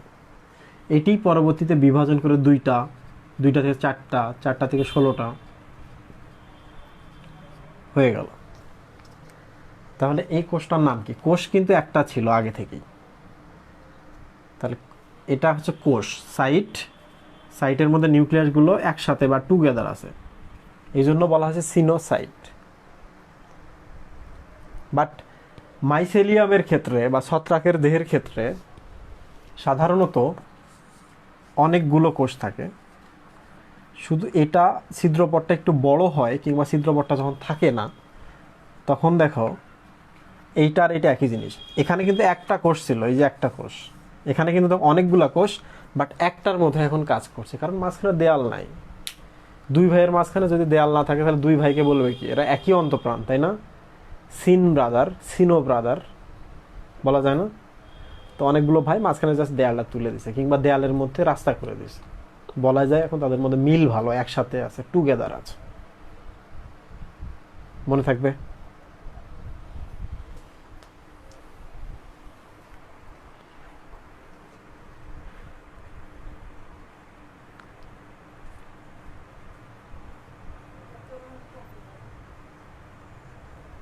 সাইজন্ট কি তাইলে একই জিনিস?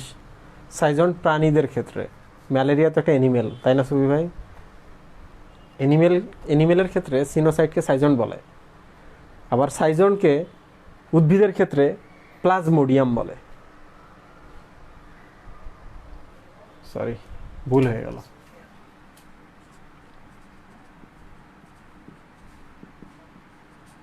প্লাজমোডিয়াম সিনোসাইট, এটা হচ্ছে উদ্ভিদ, এটা হচ্ছে প্রাণী। তো প্রাণীতে আমরা তো দেখছি যে সাইজন্টকেই বলা হচ্ছে সাইজন্টকেই বলা হচ্ছে সিনোসাইট, মানে আসলে প্লাজমোডিয়াম না হয়ে সাইজন্ট হওয়ার কথা ছিল নামটা, রাইট? কেন আমরা প্লাজমোডিয়াম দিলাম? কারণ এটা দেওয়ার কারণ হচ্ছে প্লাজমোডিয়ামের ক্ষেত্রে সাইজন্ট দশা দেখা গেছে, প্লাজমোডিয়াম থেকে এটার প্রথম নামকরণ করা হয়েছে। যেহেতু আমরা প্লাজমোডিয়াম নামকরণ করেছিলাম, ওই নামটা এখনো আছে, এটি হতে পারতো সাইজন্ট। বুঝতে পারছো? তাহলে ব্রিটিশরা আমাদের ঢাকাকে যেভাবে ঢাকা বইলা গেছে, আমরা এখন ওই ঢাকাই বলছি, ঢাকার নাম বিক্রমপুর হয়ে যায়নি, হয়েছে নাকি? পরবর্তীতে আমরা করছি যে বিক্রমপুর, বিক্রম তো হচ্ছে হিন্দু নাম, তাহলে বিক্রমপুরের নাম রাখি মুন্সিগঞ্জ, তাই না? তো এগুলো আমরা পরে করছি। তো সেম ব্যাপার, ব্রিটিশরা নাম রেখে গেছে প্লাজমোডিয়াম, আসলে ওই জিনিসটা সাইজন্ট, কিন্তু প্লাজমোডিয়াম নামটাই আছে, কি আর করব, পড়তে হবে তো। তবে এটা দেখে বোঝা যায় যে প্লাজমোডিয়ামে সিনোসাইট দশা বা সাইজন্ট দশা দেখা যায়, নামটা দেখে কিন্তু মনে রাখা যায়।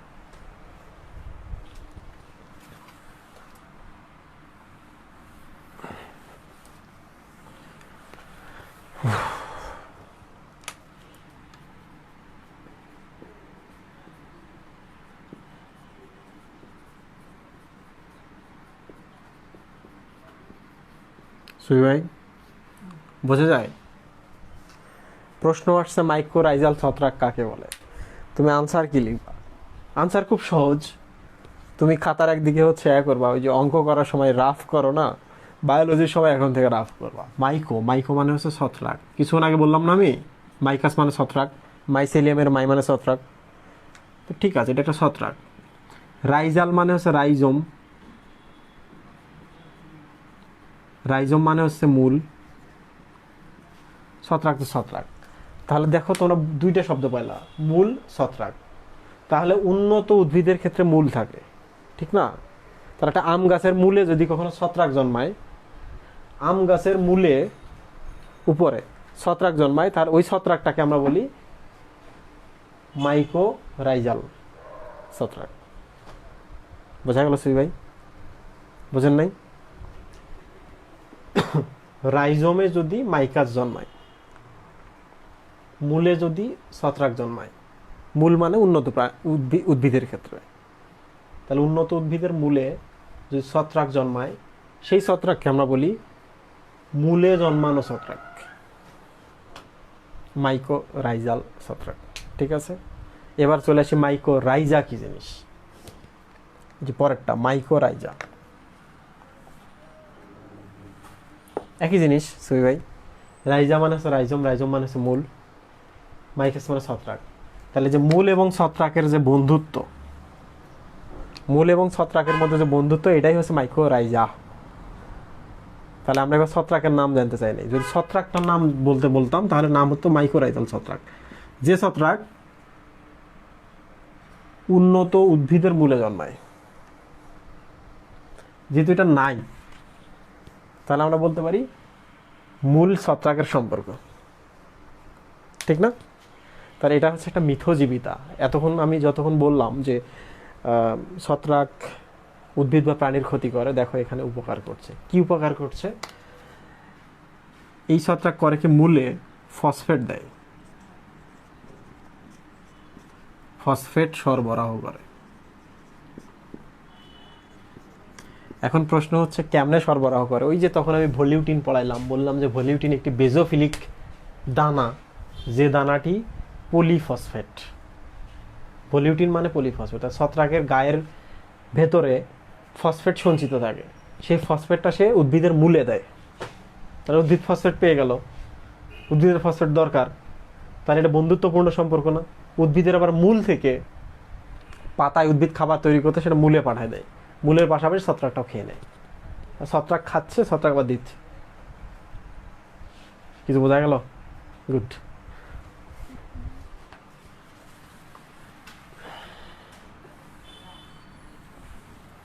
আশা করছি তোমরা এই পর্যন্ত বুঝতে পারছো। তো তোমাদের যদি কোনো প্রশ্ন থাকে এখন পর্যন্ত একটু কমেন্টে করো, দেন আমরা আরেকটা টপিকে চলে যাবো। চেয়ার দাও তো একটু।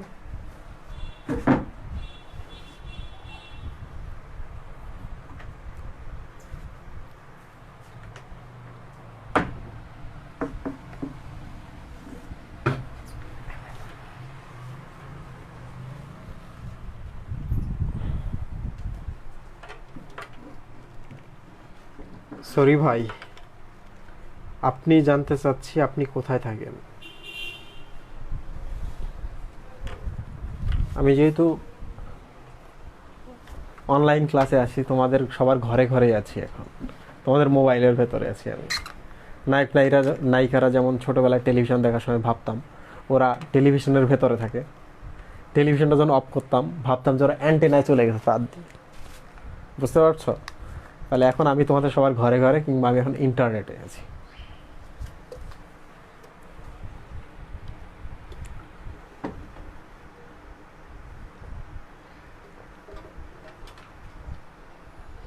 ভাই আপনি কি মেসে থাকেন?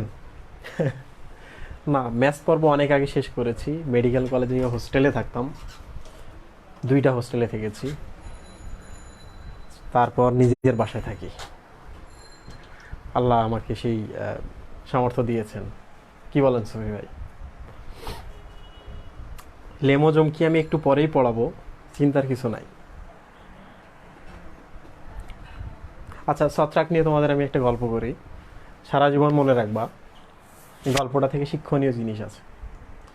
আমার সামনে যে সুফি ভাই আছেন, সুফি ভাই হচ্ছে বাসা হচ্ছে চাঁদপুরে, কিন্তু সুফি ভাইয়ের যেহেতু 2 বোনের বিয়ে হয়েছে আমাদের রংপুরে পীরগঞ্জে, তো উনি ওখানে থাকতেন। ওখানে উনি আমি যে কলেজে পড়তাম ওই কলেজে উনি গ্রাজুয়েশন করছিলেন। তো ইন্টারমিডিয়েটে গিয়ে সুফি ভাইয়ের সাথে আমার দেখা হয়, আমি ওনার রুমমেট ছিলাম। এই সম্পর্কটা এখন এই পর্যন্ত চলে আসছে আর কি, আমরা এখনও একসাথেই থাকি। তো ওই হোস্টেলে আরেকটা ফ্রেন্ড ছিল আমার, তার নাম হচ্ছে তাহেরুল। আমরা তাকে বেকা তাহেরুল বলতাম, তোমরা তো জানোই, আমি বলছিলাম এর আগে। কারণ সে পড়তে পড়তে বাঁকা হয়ে গেছে, চেয়ারের মধ্যে বসে এইরকম করে মাথা দিয়ে সে পড়ে, সারা দিন পড়ে। সে আমার কিন্তু খুব প্রিয় একজন বন্ধু এখন। তো আমাদের এই তাহেরুল ভাই অনেক পড়াশোনা করতেন, কিন্তু একটা জিনিস বলে রাখি, সেটা হলো অনেক পড়াশোনার আগে যে জিনিসটা গুরুত্বপূর্ণ সেটা হচ্ছে বুঝে পড়া। আমার আরও একজন ফ্রেন্ড ছিল, ওর নাম হচ্ছে হুমায়ুন কবির, ঢাকা মেডিকেলে পড়ে। তো আমরা একসাথে থাকতাম। তো আমাদের স্বভাব হচ্ছে মাঝে মাঝে, মানে আমাদের কাউরে পড়া সহ্য হতো না, কেন এত পড়বে সবাই। তো আমরা কি করতাম, আমরা হচ্ছে সন্ধ্যাবেলা হইলেই বলতাম যে লাইলি টকিজে সিনেমা লাগছে, চল সিনেমা দেখতে যাই। সব রুমে রুমে গিয়ে বলতাম চল এখন যাই, রুমে গিয়ে ধাক্কাধাক্কি করতাম। তো সবাই ভাবতেছে ঠিক আছে, এরা তো ভালো স্টুডেন্ট, এরা তো কলেজে পরীক্ষায় ভালো করে, এরা যেহেতু সিনেমা দেখতে যাচ্ছে তার মানে সিনেমা দেখলে আমরাও ভালো করবো। ব্যাপারটা এইরকম। আমার গ্রামের একটা কাহিনী আছে। আমি আর আমার ডিএমসির ফ্রেন্ড একদিন মেলার মধ্যে গেছি, মেলায় গিয়ে পাঁপড় ভাজা খাচ্ছি। তো একজন ভ্যানওয়ালা তার ছেলের জন্য পাঁপড় ভাজা বাসায় নিয়ে গেছে। পরে শোনা গেল যে উনি পাঁপড় ভাজা এই জন্য নিয়ে গেছে যে আমি আর আমার ফ্রেন্ড খাইছি, খেয়ে গ্রাম থেকে ডাক্তার হয়েছি, তার মানে হলো পাঁপড় ভাজা খেলে ভালো জ্ঞান হয়। বোঝা গেল? তো আমার ওই ফ্রেন্ড তাহিরুল, তো যেটা করতাম আমরা সিনেমা হলে যাইতাম, রাস্তায় চলে যাইতাম, ওরা সিনেমা হলে যাইতো। যাওয়ার পর আমরা কিন্তু রাস্তা থেকে ফিরে আসতাম।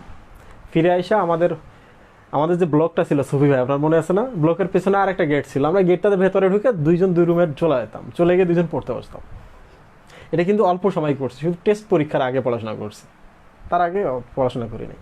ওরা সিনেমা টিনেমা সব দেখে আসে, আসার পর রুমে বসার পর আমাদের খোঁজে, কী রে সিনেমা হলে তোদের পাওয়া গেল না, খোঁজাখুঁজি করতেছে। আমরা আবার পেছন দিয়ে বের হয়ে ঘুরে আসতাম, এসে বলি সিনেমা দেখার পর আমরা আরেক জায়গায় ঘুরতে গেছিলাম। দ্যাট মিনস হচ্ছে পড়ালেখার দরকার নেই।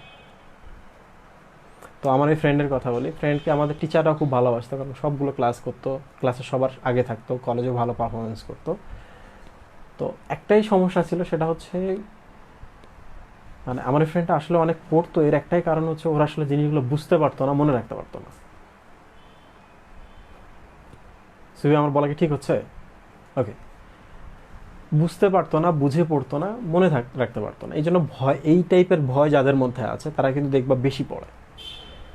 আর যারা আমাদের মতো যে না বুঝতেছি জিনিসটা, আমার মতো না, মহিবুল্লাহর মতো, জিনিসটা বুঝতেছি, জিনিসটা সহজ, পড়লেই তো বুঝি, পড়ালেখা কম করি। তো তাহিরুল পরীক্ষার মধ্যে আমাদের প্রশ্ন আসলো, সেটা হলো ছত্রাক থেকে একটা প্রশ্ন আসছে যে ছত্রাকের হ্যাপ্লো ডিপ্লো বায়োটিক জীবনচক্র বর্ণনা করো। পরীক্ষার হলে এই প্রশ্নটা আসছে। তো আমার ফ্রেন্ড তো দেখতো যে একটা টপিকের বাম সাইডে লেখা আছে ছত্রাকের জনুক্রম, এইভাবে টপিকটা শুরু হয়েছে। শেষের লাইনে লেখা আছে যে এটি ছত্রাকের হ্যাপ্লো ডিপ্লো বায়োটিক জীবনচক্র। তো ও তো এই জায়গাটা মুখস্থ করছে, ওর মাথার মধ্যে এইটাই আছে। তো ভাবছে যে পরীক্ষায় যেহেতু হ্যাপ্লো ডিপ্লো বায়োটিক জীবনচক্র আছে, তার মানে এইটা না। সে আরেকটা প্রশ্নের আনসার করে চলে আসছে। আসার পরে রাস্তায় আমাদের সাথে দেখার পর আমরা বললাম কী অবস্থা, এই অবস্থা। তখন আমরা জিনিসটা ফাইন্ড আউট করতে পারলাম সে আসলে কেন বেশি শ্রম দেয়, কেন বেশি পড়ে। যাই হোক, আমরা দুজনেই প্লাস পাই সে সময় 2009 সালে। আমার ফ্রেন্ডটা এই প্লাস পায় না, 4.90 পায়। পাওয়ার পর সে প্ল্যান নেয় মেডিকেলে পড়বে। আমরা দুজন বুয়েট কোচিং করার জন্য রংপুরে যাই। রংপুরে তো বুয়েট কোচিং সেন্টার নাই, তো আমরা আর বুয়েটে পড়ার স্বপ্ন পূরণ হইল না। তো আমরা একটা মেডিকেল কোচিং সেন্টার কোথাও ভর্তি হলাম। আমরা তো কয়েকদিন পরে চলে আসছি, আমি কান্নাকাটি করে চলে আসছি একটা ক্লাস করার পর। তো যাই হোক, আমার ফ্রেন্ডটাও চান্স পাইলো না, আমিও পরীক্ষা দিয়েছি, চান্স পাইনি। আমার ডিএমসিএন যে ফ্রেন্ড, ও চান্স পাইনি। আমার আরও এক ফ্রেন্ড ছিল, চান্স পাইনি। আমরা চারজনই একই ম্যাচে থাকতাম একটা সময়। পরের বছর আমরা চারজনই পরীক্ষা দিলাম। আমার ওই ফ্রেন্ড, তার যে মার্ক কম ছিল, 4.90 ছিল, ওইটা কাভার করে সে ময়মনসিংহ মেডিকেলে চান্স পায়। আমার আরেক ফ্রেন্ড যে ফার্স্ট টাইমে জাহাঙ্গীরনগর ইউনিভার্সিটিতে ফিজিক্সে চান্স পাইছিল, তার ইচ্ছা ডাক্তারি পড়বে, সেটা বাদ দিয়ে গিয়ে সে খুলনা মেডিকেলে চান্স পায়। এখন খুলনায় আছে, ওখানে বিয়ে শাদী করে সেটেল হয়ে গেছে। আর যে তাহিরুলের কথা বললাম, ময়মনসিংহ মেডিকেলে চান্স পেয়েছে, ও বিসিএস হয়ে গেছে, ডিগ্রি হয়ে গেছে, সে এখন বিয়ে শাদী বাচ্চা কাচ্চা নিয়ে সংসার করছে, আলহামদুলিল্লাহ খুব ভালো আছে। আমরা দুই ফ্রেন্ড যারা ওই যে সবাই বাইক করে নিয়ে যেতাম, ও ঢাকা মেডিকেলে আছে, আমি রংপুর মেডিকেল থেকে শেষ করে চলে আসলাম। তো এই হচ্ছে আমাদের চারজনের কাহিনী। তো মানে শিক্ষা হলো এইটা যে ছত্রাকের জনুক্রম যদি কখনো চাই, হ্যাপ্লো ডিপ্লো বায়োটিক জীবনচক্রটাই লিখবা। আবার হ্যাপ্লো ডিপ্লো বায়োটিক জীবনচক্র লিখলে ওইটাই লিখবা, বা জনুক্রমটা লিখবা, একই জিনিস। আরেকটা ব্যাপার হচ্ছে যারা কম বোঝো, বুঝতে সমস্যা হয়, মনে থাকে না, তারা অবশ্যই বেশি বেশি করে পড়বা। বুঝে পড়ার কোনো বিকল্প নাই। বুঝবা, জিনিসটা ছোট হবে, রিভিশন দিতে সময় কম লাগবে, পরীক্ষায় নিখুঁত আনসার হবে। এই জন্যই আমি তোমাদের জন্য শ্রম দিই। আমি চাইলেই কিন্তু একদিনে 3টা চ্যাপ্টার পড়াইতে পারতাম বোটানির। তোমরা তো কোচিং করছো, সেকেন্ড ইয়ার যারা আছো সবাই কিন্তু কোচিং করতেছো, তো তোমরা তো জানোই যে একদিনে একটা করে চ্যাপ্টার পড়ায়। আসলে কি একদিনে একটা চ্যাপ্টার পড়ানো যায় না। তাহলে আমাদের টার্গেট হচ্ছে আমরা যেন 100% আনসার করতে পারি। যে জিনিসটা আমরা বুঝতে পারবো না, সেই জিনিসটা যেন মাথা খাটিয়ে আমরা বুঝতে পারি, না এটা হয়তো বা এইটা বলছে, দাগায় আসো, আনসার মার্ক পাবা। বোঝা গেল? এই হচ্ছে ঘটনা।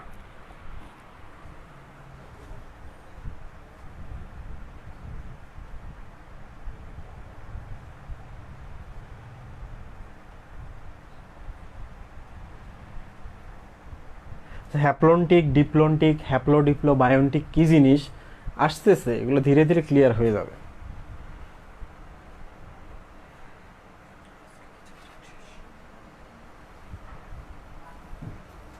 কতক্ষণ ক্লাস হয়েছে সুবি ভাই?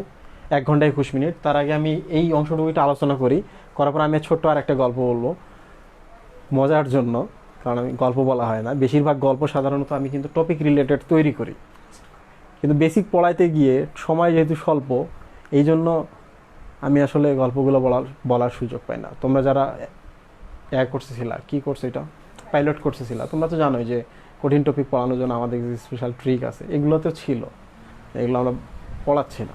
তো চিন্তা করো না, যেটাই পড়াচ্ছি যেভাবে পড়াচ্ছি এটাও তোমাদের জন্য বেস্ট একটা ওয়ে। শিখতে পারতেছে, এর থেকে আর বেশি কি লাগে? সরি।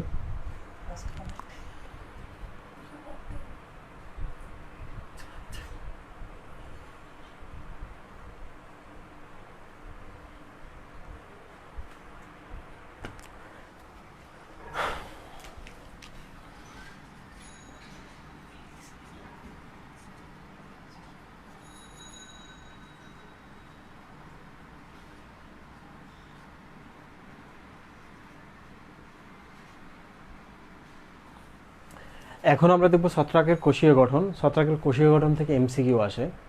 এই কমেন্ট অফ। এখন একটা পার্সোনাল ব্যাপারে ঢুকে গেছে। ছত্রাকের কোষীয় গঠন নিয়ে একটু আলোচনা করব, খুবই ইম্পর্ট্যান্ট। প্রথমে হচ্ছে দেখো আমি এখানে রাখছি কোষ প্রাচীর। তোমরা তো কিছুক্ষণ আগে দেখলা কোষ প্রাচীর কাইটিন নির্মিত, এই লাইনটা জানলেই হবে। 2 কোষ ঝিল্লি। কোষ ঝিল্লি ছত্রাকের সাথে মানুষের একটা খুব ভালো সম্পর্ক আছে। খানা পিনার ব্যাপারে তো আমি বোঝাইলাম, আমাদেরও ক্লোরোফিল নাই, ছত্রাকেরও নাই। আমরাও পরভোজী, ছত্রাকও হচ্ছে পরভোজী, তাই না? আমরা মিথজীবী, ছত্রাকেরও আছে মিথজীবী একটা বৈশিষ্ট্য। প্রাণীবিজ্ঞান যখন পড়বো তখন দেখবো কেঁচোর সাথে আমাদের একটা ভালো মিল আছে, তাই না? এনিলিলা পর্বের সাথে আমাদের রক্তের সাথে তাদের মিল আছে, আমাদের সিলোমের সাথে তাদের মিল আছে, আমাদের শ্বসনতন্ত্রের সাথে তাদের মিল আছে, আমাদের রেচনতন্ত্রের সাথে তাদের একটা মিল আছে। এটা আমরা প্রাণীবিজ্ঞানে গিয়ে দেখবো। তো কোষ ঝিল্লি, সাধারণত কোষ ঝিল্লি হয় এরকম। এগুলো লিপিড, দেখো একটা লেয়ার, 2টা লেয়ার, এইভাবে একটা কোষ ঝিল্লি এদিকে, আবার এদিকে, আবার এদিকে, আবার এদিকে।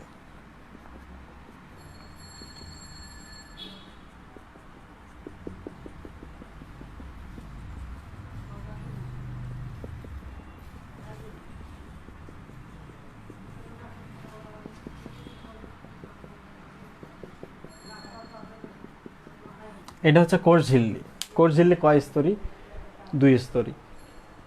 এগুলা কি লিপিড, লিপিড থাকে, প্রোটিন থাকে, মেলা কিছু থাকে, এগুলো নিয়ে আমরা কথা বলবো না। কথা হচ্ছে এগুলোর ভেতরে থাকে কোলেস্টেরল। মানুষের ক্ষেত্রে কোলেস্টেরল,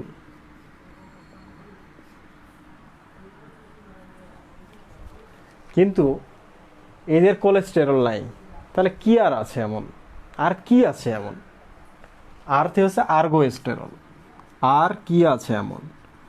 আর্গোস্টেরল। তাহলে এদের থাকে আর্গোস্টেরল, ঠিক আছে? এইটা একটা। তো এখন ঘটনা হচ্ছে কোলেস্টেরল নামটা সুন্দর, আর্গোস্টেরল নামটা কিন্তু সুন্দর না, ঠিক না? একটা লেম ব্যাপার সেবা, হাস্যকর একটা ব্যাপার সেবা, ঠিক না? তাহলে লেম ব্যাপার সেবা, তাহলে লেমও আছে এদের মধ্যে। সেটা হলো এই যে ভেতরের ঝিল্লিটা বা এই ঝিল্লিটা ভেতরের দিকে একটু যায়, গিয়ে দেখা পকেট তৈরি করছে। পকেট, এই জিনিসটাকে লেম ব্যাপার স্যাপার। ছত্রাক জিনিসটাও তো লেম। তাহলে অলরেডি এখানে আর্গোস্টেরল আছে, একটা লেম নেম। তাহলে এটা হচ্ছে লেম। তাহলে এই শরীরটা বা এই জিনিসটা, এই বডিটা, আমরা তো জানি সোম মানে হচ্ছে বডি, তাহলে এই লেমটার নাম হচ্ছে লেমোজোম। লেমোজোম। আর কোষঝিল্লিতে কি কি থাকে? আমাদের থাকে কোলেস্টেরল, কিন্তু ওদের কোলেস্টেরল নাই। তাহলে আর কি আছে? আর্গোস্টেরল। আর্গোস্টেরল মানে হচ্ছে একটা লেম নাম, লেম নাম মানে হচ্ছে লেমোজোম। এদের লেমোজোম আছে। তোমাদের কি ব্যাকটেরিয়ার কথা মনে আছে? আমি বলেছিলাম এখানে যে জিনিসটা থাকে ব্যাকটেরিয়ার ক্ষেত্রে ওইটার নাম হচ্ছে মেসোসোম। কারণ ব্যাকটেরিয়ার ক্ষেত্রে এই জিনিসটা মাঝের দিকে বা মেজো মেজো মানে হচ্ছে ভেতরে, ভেতরে যায়, গিয়ে একটা সময় কোষটাকে বিভাজিত করে, তাই না সুবি ভাই? লেমোজোম আর মেসোজোম কোথায় থাকে? মেসোজোম থাকে ব্যাকটেরিয়াতে, আর লেমোজোম থাকে ছত্রাকে। আশা করি সবাই বুঝতে পেরেছো এটা। কোষ ঝিল্লি থেকে বয়ে যা আছে দেখে নিবা, এই দুটো জিনিস মনে রাখবা, আর্গোস্টেরল থাকে আর লেমোজোম থাকে। সাইটোপ্লাজম,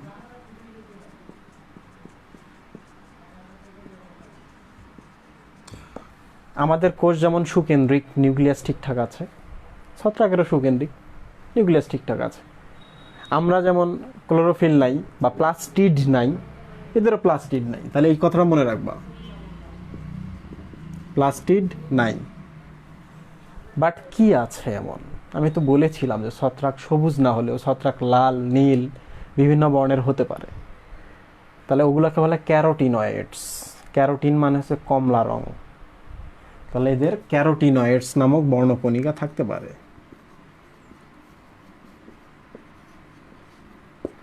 ক্যারোটিন মানে হচ্ছে ক্যারট। ক্যারট মানে হচ্ছে গাজর। গাজর মানে হচ্ছে কমলা। গাজর রং তো কমলা রঙের, ঠিক না? তাহলে কমলা রঙের মতো বা গাজরের মতো, অয়েড আছে শেষে, ক্যারোটিনয়েড, ক্যারোটিনের মতো বা গাজরের মতো রং। তাহলে এদের, এটা হচ্ছে ছত্রাকের কোষ। তাহলে সাইটোপ্লাজমগুলোতে প্লাস্টিড নাই, বাট অন্য রং আছে, এগুলাকে বলা হয় ক্যারোটিনয়েডস। আশা করি বুঝতে পেরেছো। মহিলা ক্লিয়ার? ওকে। কি দেখা যায় না?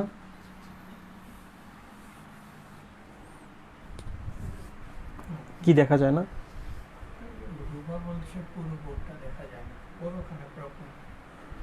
আচ্ছা, ঠিক আছে। খাদ্য গ্রহণ নিয়ে আমি কথা বলেছিলাম, যেটা শোষণ প্রক্রিয়া এবং সাইটোপ্লাজমিক প্রবাহের মাধ্যমে খাদ্যগুলো পরিবাহিত হয়। বাকি রইল ডাইমরফিজম। ডাইমরফিজম খুবই ইন্টারেস্টিং জিনিস। এটা আমি শেষ করি, শেষ করার পর গল্প করবো, দেন আমরা আজকে বিদায় নিব। Last topic.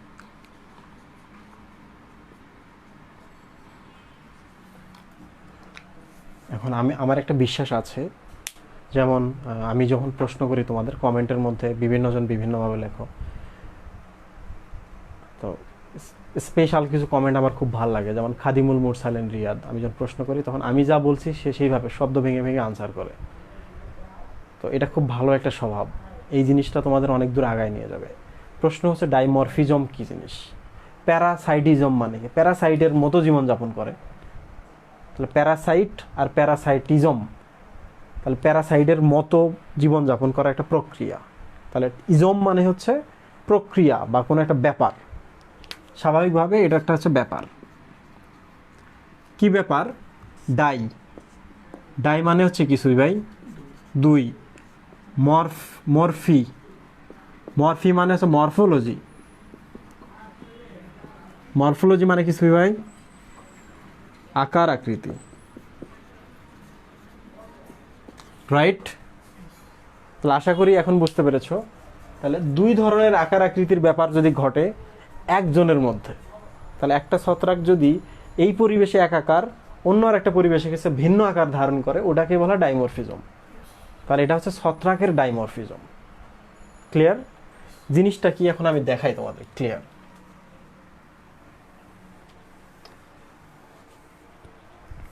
এক,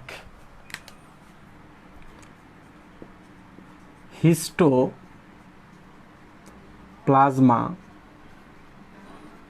ক্যাপসুলেটাম বলে একটা ছত্রাক আছে, ঠিক আছে? তাহলে হিস্টোপ্লাজমার এটার বিভিন্ন ধরনের আছে, ব্যাখ্যা আছে। তো এইটা আমি আপাতত যাচ্ছি না। তো এই ছত্রাকটা সাধারণত থাকে কোথায় থাকে? মনে করো যে হচ্ছে একটা মুরগির ঘর, মুরগির খোয়ার আছে না গ্রামে, ছোট্ট একটা ঘর করে। তো মুরগি তো ওখানে হচ্ছে পায়খানা করছে, দুর্গন্ধ হচ্ছে, সারাদিন থাকছে, বদ্ধ ঘর ওই জায়গায়। তাহলে ওই জায়গায় এই ছত্রাকটা জন্মাতে পারে। কিংবা পুরাতন হচ্ছে ওই গুহাগুলো আছে, গুহাগুলোর মধ্যে আলো যায় না, তো ওখানেই ছত্রাকটা জন্মাতে পারে। কোন ছত্রাক? হিস্টোপ্লাজমা ক্যাপসুলেটাম। আর কোথায় জন্মাতে পারে? ফার্ম হাউস আছে না সুই ভাই? ফার্ম হাউসের মধ্যে কোনো একটা ঘর থাকে, যে ঘরের মধ্যে সবকিছু ভাঙাচোরা সবকিছু থাকে, এখানে জন্মাতে পারে। কারণ ওগুলো অন্ধকার, ধুলোবালি, বদ্ধ থাকে, এখানে থাকতে পারে। তো এখন বাদুড়, পুরাতন গুহার মধ্যে থাকে বাদুড়, ঠিক কিনা? বাদুড় এখন যদি গুহার মধ্যে থাকে, তাহলে বাদুড়ের ডানায় পায়ে এগুলো লেগে থাকবে। বাদুড়টা আকাশে উঠতেছে কিংবা বাদুড়টা কোনো একটা জায়গায় নড়তেছে, তো আমরা যদি নিচ দিয়ে যাই বা আকাশে সে যদি ওড়ে, তাহলে এগুলো পড়বে। পড়ার পর কি হয়? বাতাস ভেসে আছে, শ্বাস নিলাম, শ্বাস নেওয়ার সাথে সাথে কোথায় যাবে? এখন ফুসফুসে যাবে। তাহলে হিস্টোপ্লাজমা ক্যাপসুলেটাম কিন্তু আগে কোথায় ছিল? গুহায় ছিল। এখন কোথায়? আমার ফুসফুসে। তো আমি তো বলেছিলাম যে ছত্রাকগুলো এইরকম। তাদের হাইফা আছে। হাইফা মানে হচ্ছে নলাকার কোষারি। তো এই জিনিসটা যদি আমার ফুসফুসের মধ্যে যায়, এও তো একটা জীবন, ঠিক না? ছত্রাকও তো একটা জীবন।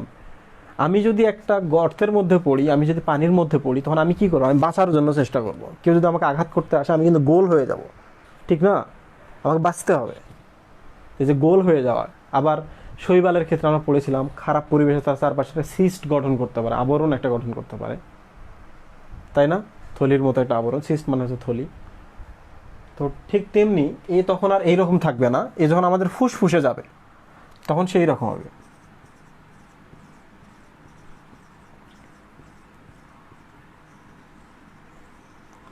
গোলাকার বা পিণ্ড আকৃতির হয়ে গেল, বোঝা গেল সুফি ভাই? ফুসফুসের মধ্যে গেলে এটা হয়ে যাবে। তো এটার নামই হচ্ছে ক্যাপসুল। এই যে চারপাশে একটা আবরণ তৈরি হয়েছে, আমরা যখন গ্যাসের ওষুধগুলো খাই, এগুলো হচ্ছে গ্যাসের ওষুধ সুফি ভাই। এটা কি করা হয়, একটা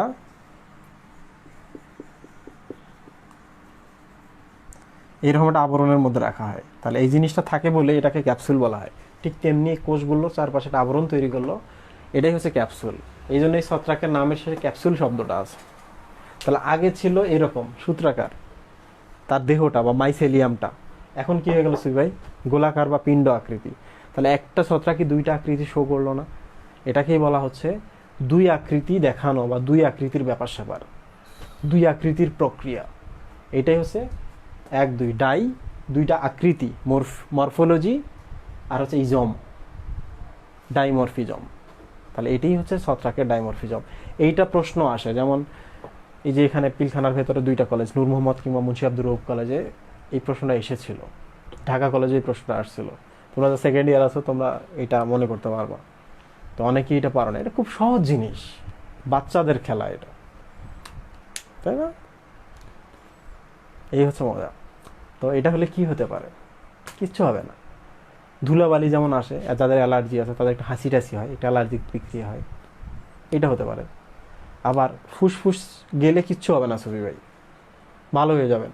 কিন্তু ফুসফুস থেকে যদি সারা শরীরে ছড়া যায় তাহলে কিন্তু খবর আছে, অ্যালার্জিক একটা রিয়াকশন সারা শরীরে দেখা দেবে, এমনকি মৃত্যু হয়ে যেতে পারে। তাহলে কোনো কিছু সহজ নয়। আশা করি ডাইমরফিজমটা বুঝতে পেরেছো। নিশ্চিত থাকো যে এই প্রশ্নটা যদি গতবার না আসে এবার আসবে। ছত্রাকের ডাইমরফিজম কি?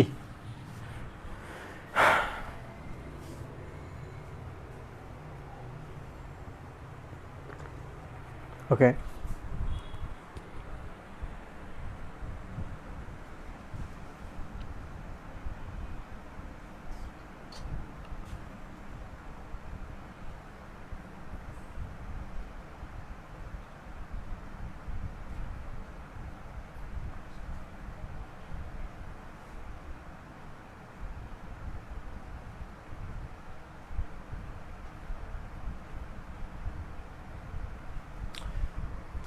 আচ্ছা, আজকে আমি প্ল্যানই করছিলাম যে আমি একটুকুই পড়াবো, ততটুকুই আমি পড়িয়ে ফেলছি।